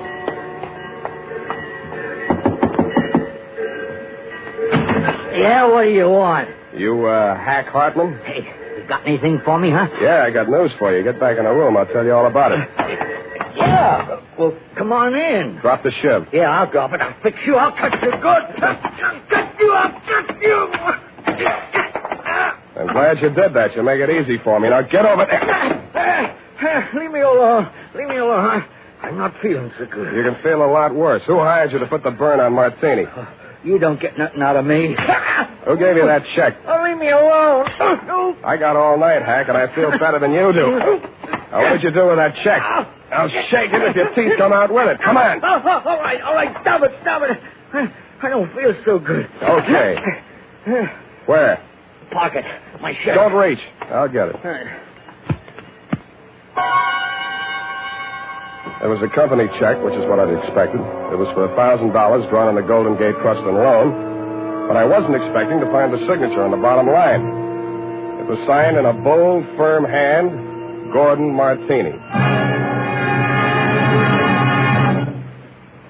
Who was the penman on this? He wrote it himself, right in front of me. What was it supposed to be for? He wanted I should knock off his brother. You get mixed up? Well, he's dead, ain't he? That's what I mean. Gordon Martini's dead. The papers got it wrong. That was his brother, his twin brother. And that other guy, that chauffeur, kept hanging around the garage so I couldn't get out. I had to burn him, too. You know what you're saying? Yeah. I'm making sense. Now get out of here. I'm getting steamed. Don't let it worry you. I got a nice, cool place all picked out for you.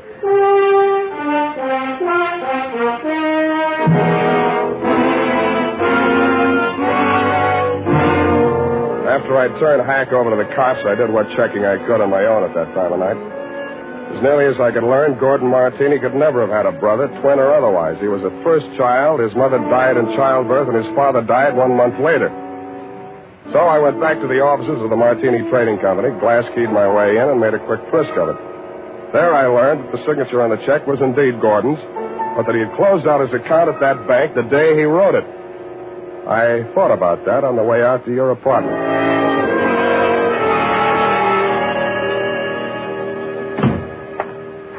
Sam, I've been calling and calling, trying to reach you. I've been so worried. It's the end. This time you might be right. Fix me a drink. Well, there's nothing in the house but those prepared martinis Gordon used to drink. Is that all right? No, but fix me one anyway. Never mind the ice. It's not morning yet, but I hate myself already. Why don't you just relax and let me get it for you? I'll relax. You get the martinis. What happened?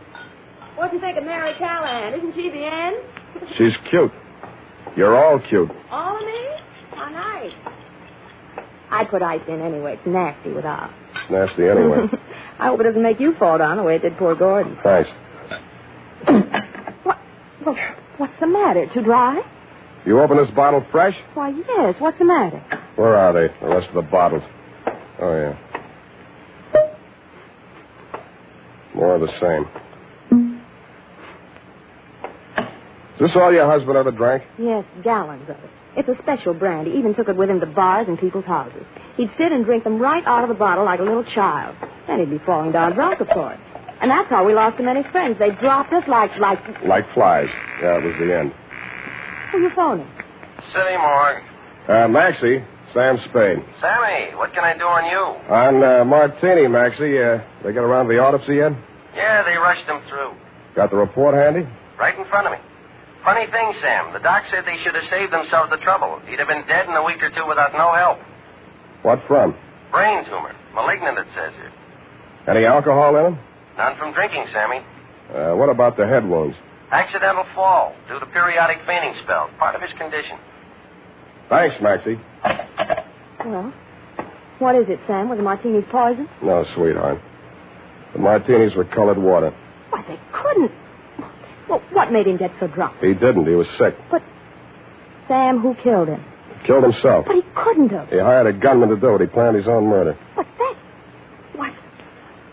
Well, why didn't he leave a note or something? He could have ruined us all. Come here, sweetheart. Put your little hand on Uncle Sam's shoulder. What, Sam? That's, just what he wanted you to do. He wanted to ruin you. He let Mary Callahan fleece him out of his interest in the company. He let Nesbitt juggle the books. He let you go your way with Ernie. He let all three of you fix yourselves up with as nice a set of motives for murder as a jury could ask for. He couldn't have. The real joker was the check he used to pay off the man he hired to kill him. It bounced. It also proved he'd planned his own murder. But he still has his revenge. Because the insurance that would have kept the corporation from going broke won't be paid off on account of the self-liquidating cause. Oh, Sam, darling, what's going to become of us all? Well, Callahan and Nesbitt will probably sue each other to death. You might have to go to work and earn a living. Well, I have $500. I might invest it in something. You already have. Here's my bill. But, Sam, you didn't help me. What? This is the end. No, it isn't, sweetheart. This is the beginning. Come here.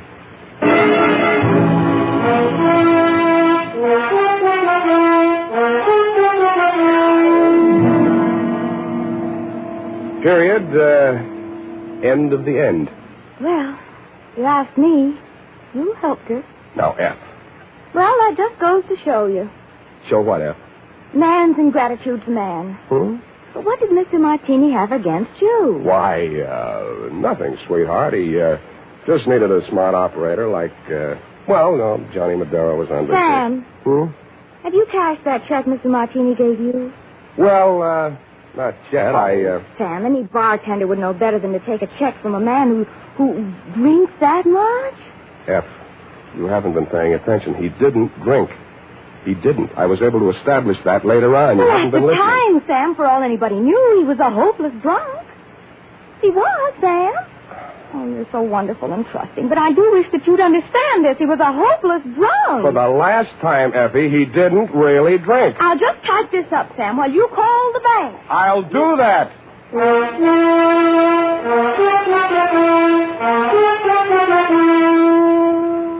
A final reminder, friends. Whether you're going on a long vacation trip or just a weekend to the beach, be sure you've got a bottle and tube of Wild Root Cream Oil tucked away in your suitcase. Do this, and you'll find it's easy and quick to spruce up again after stepping out of the water or off the tennis court. For no matter where or when you use it, Wild Root Cream Oil grooms your hair neatly and naturally, relieves dryness, removes loose dandruff.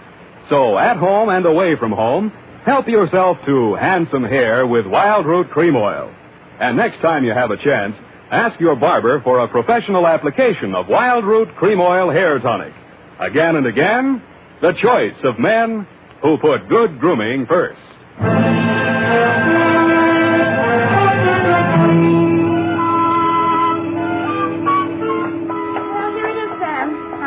Worth the price of the paper and carbons. You made carbon copies of that? An unimportant report like that? Oh, it bounced? Well, the estate isn't settled yet. Oh, Sam, you're so wonderful and trusting. Effie, I am not wonderful and trusting. I am a hard-boiled private eye. I know. Just a pity there's no money in it. And I'm also two-fisted. Sam, have you ever thought of ceramics? Of what? Ceramics. It takes virtually no capital. All you need is a small furnace and some clay. And if you don't have any talent, you can just make ashtrays. Thanks, I already have one. Oh, flower pots are fun. You can pop them on a wheel. And you can pot your hat on and wheel on out of here and also take your furnace and clay. Oh, I love you when you're so gay and carefree. I am not gay and carefree. You are a hard-boiled private eye. Good night and sue me for your back salary, sweetheart.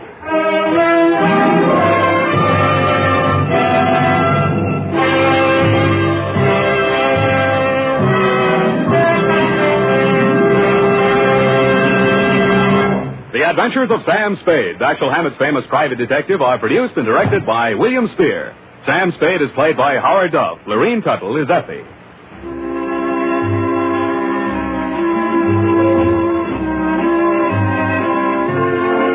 The Adventures of Sam Spade are written for radio by Bob Tallman and Gil Dowd, with musical direction by Lud Gluskin. Gil Dowd directed tonight's broadcast in William Spear's absence.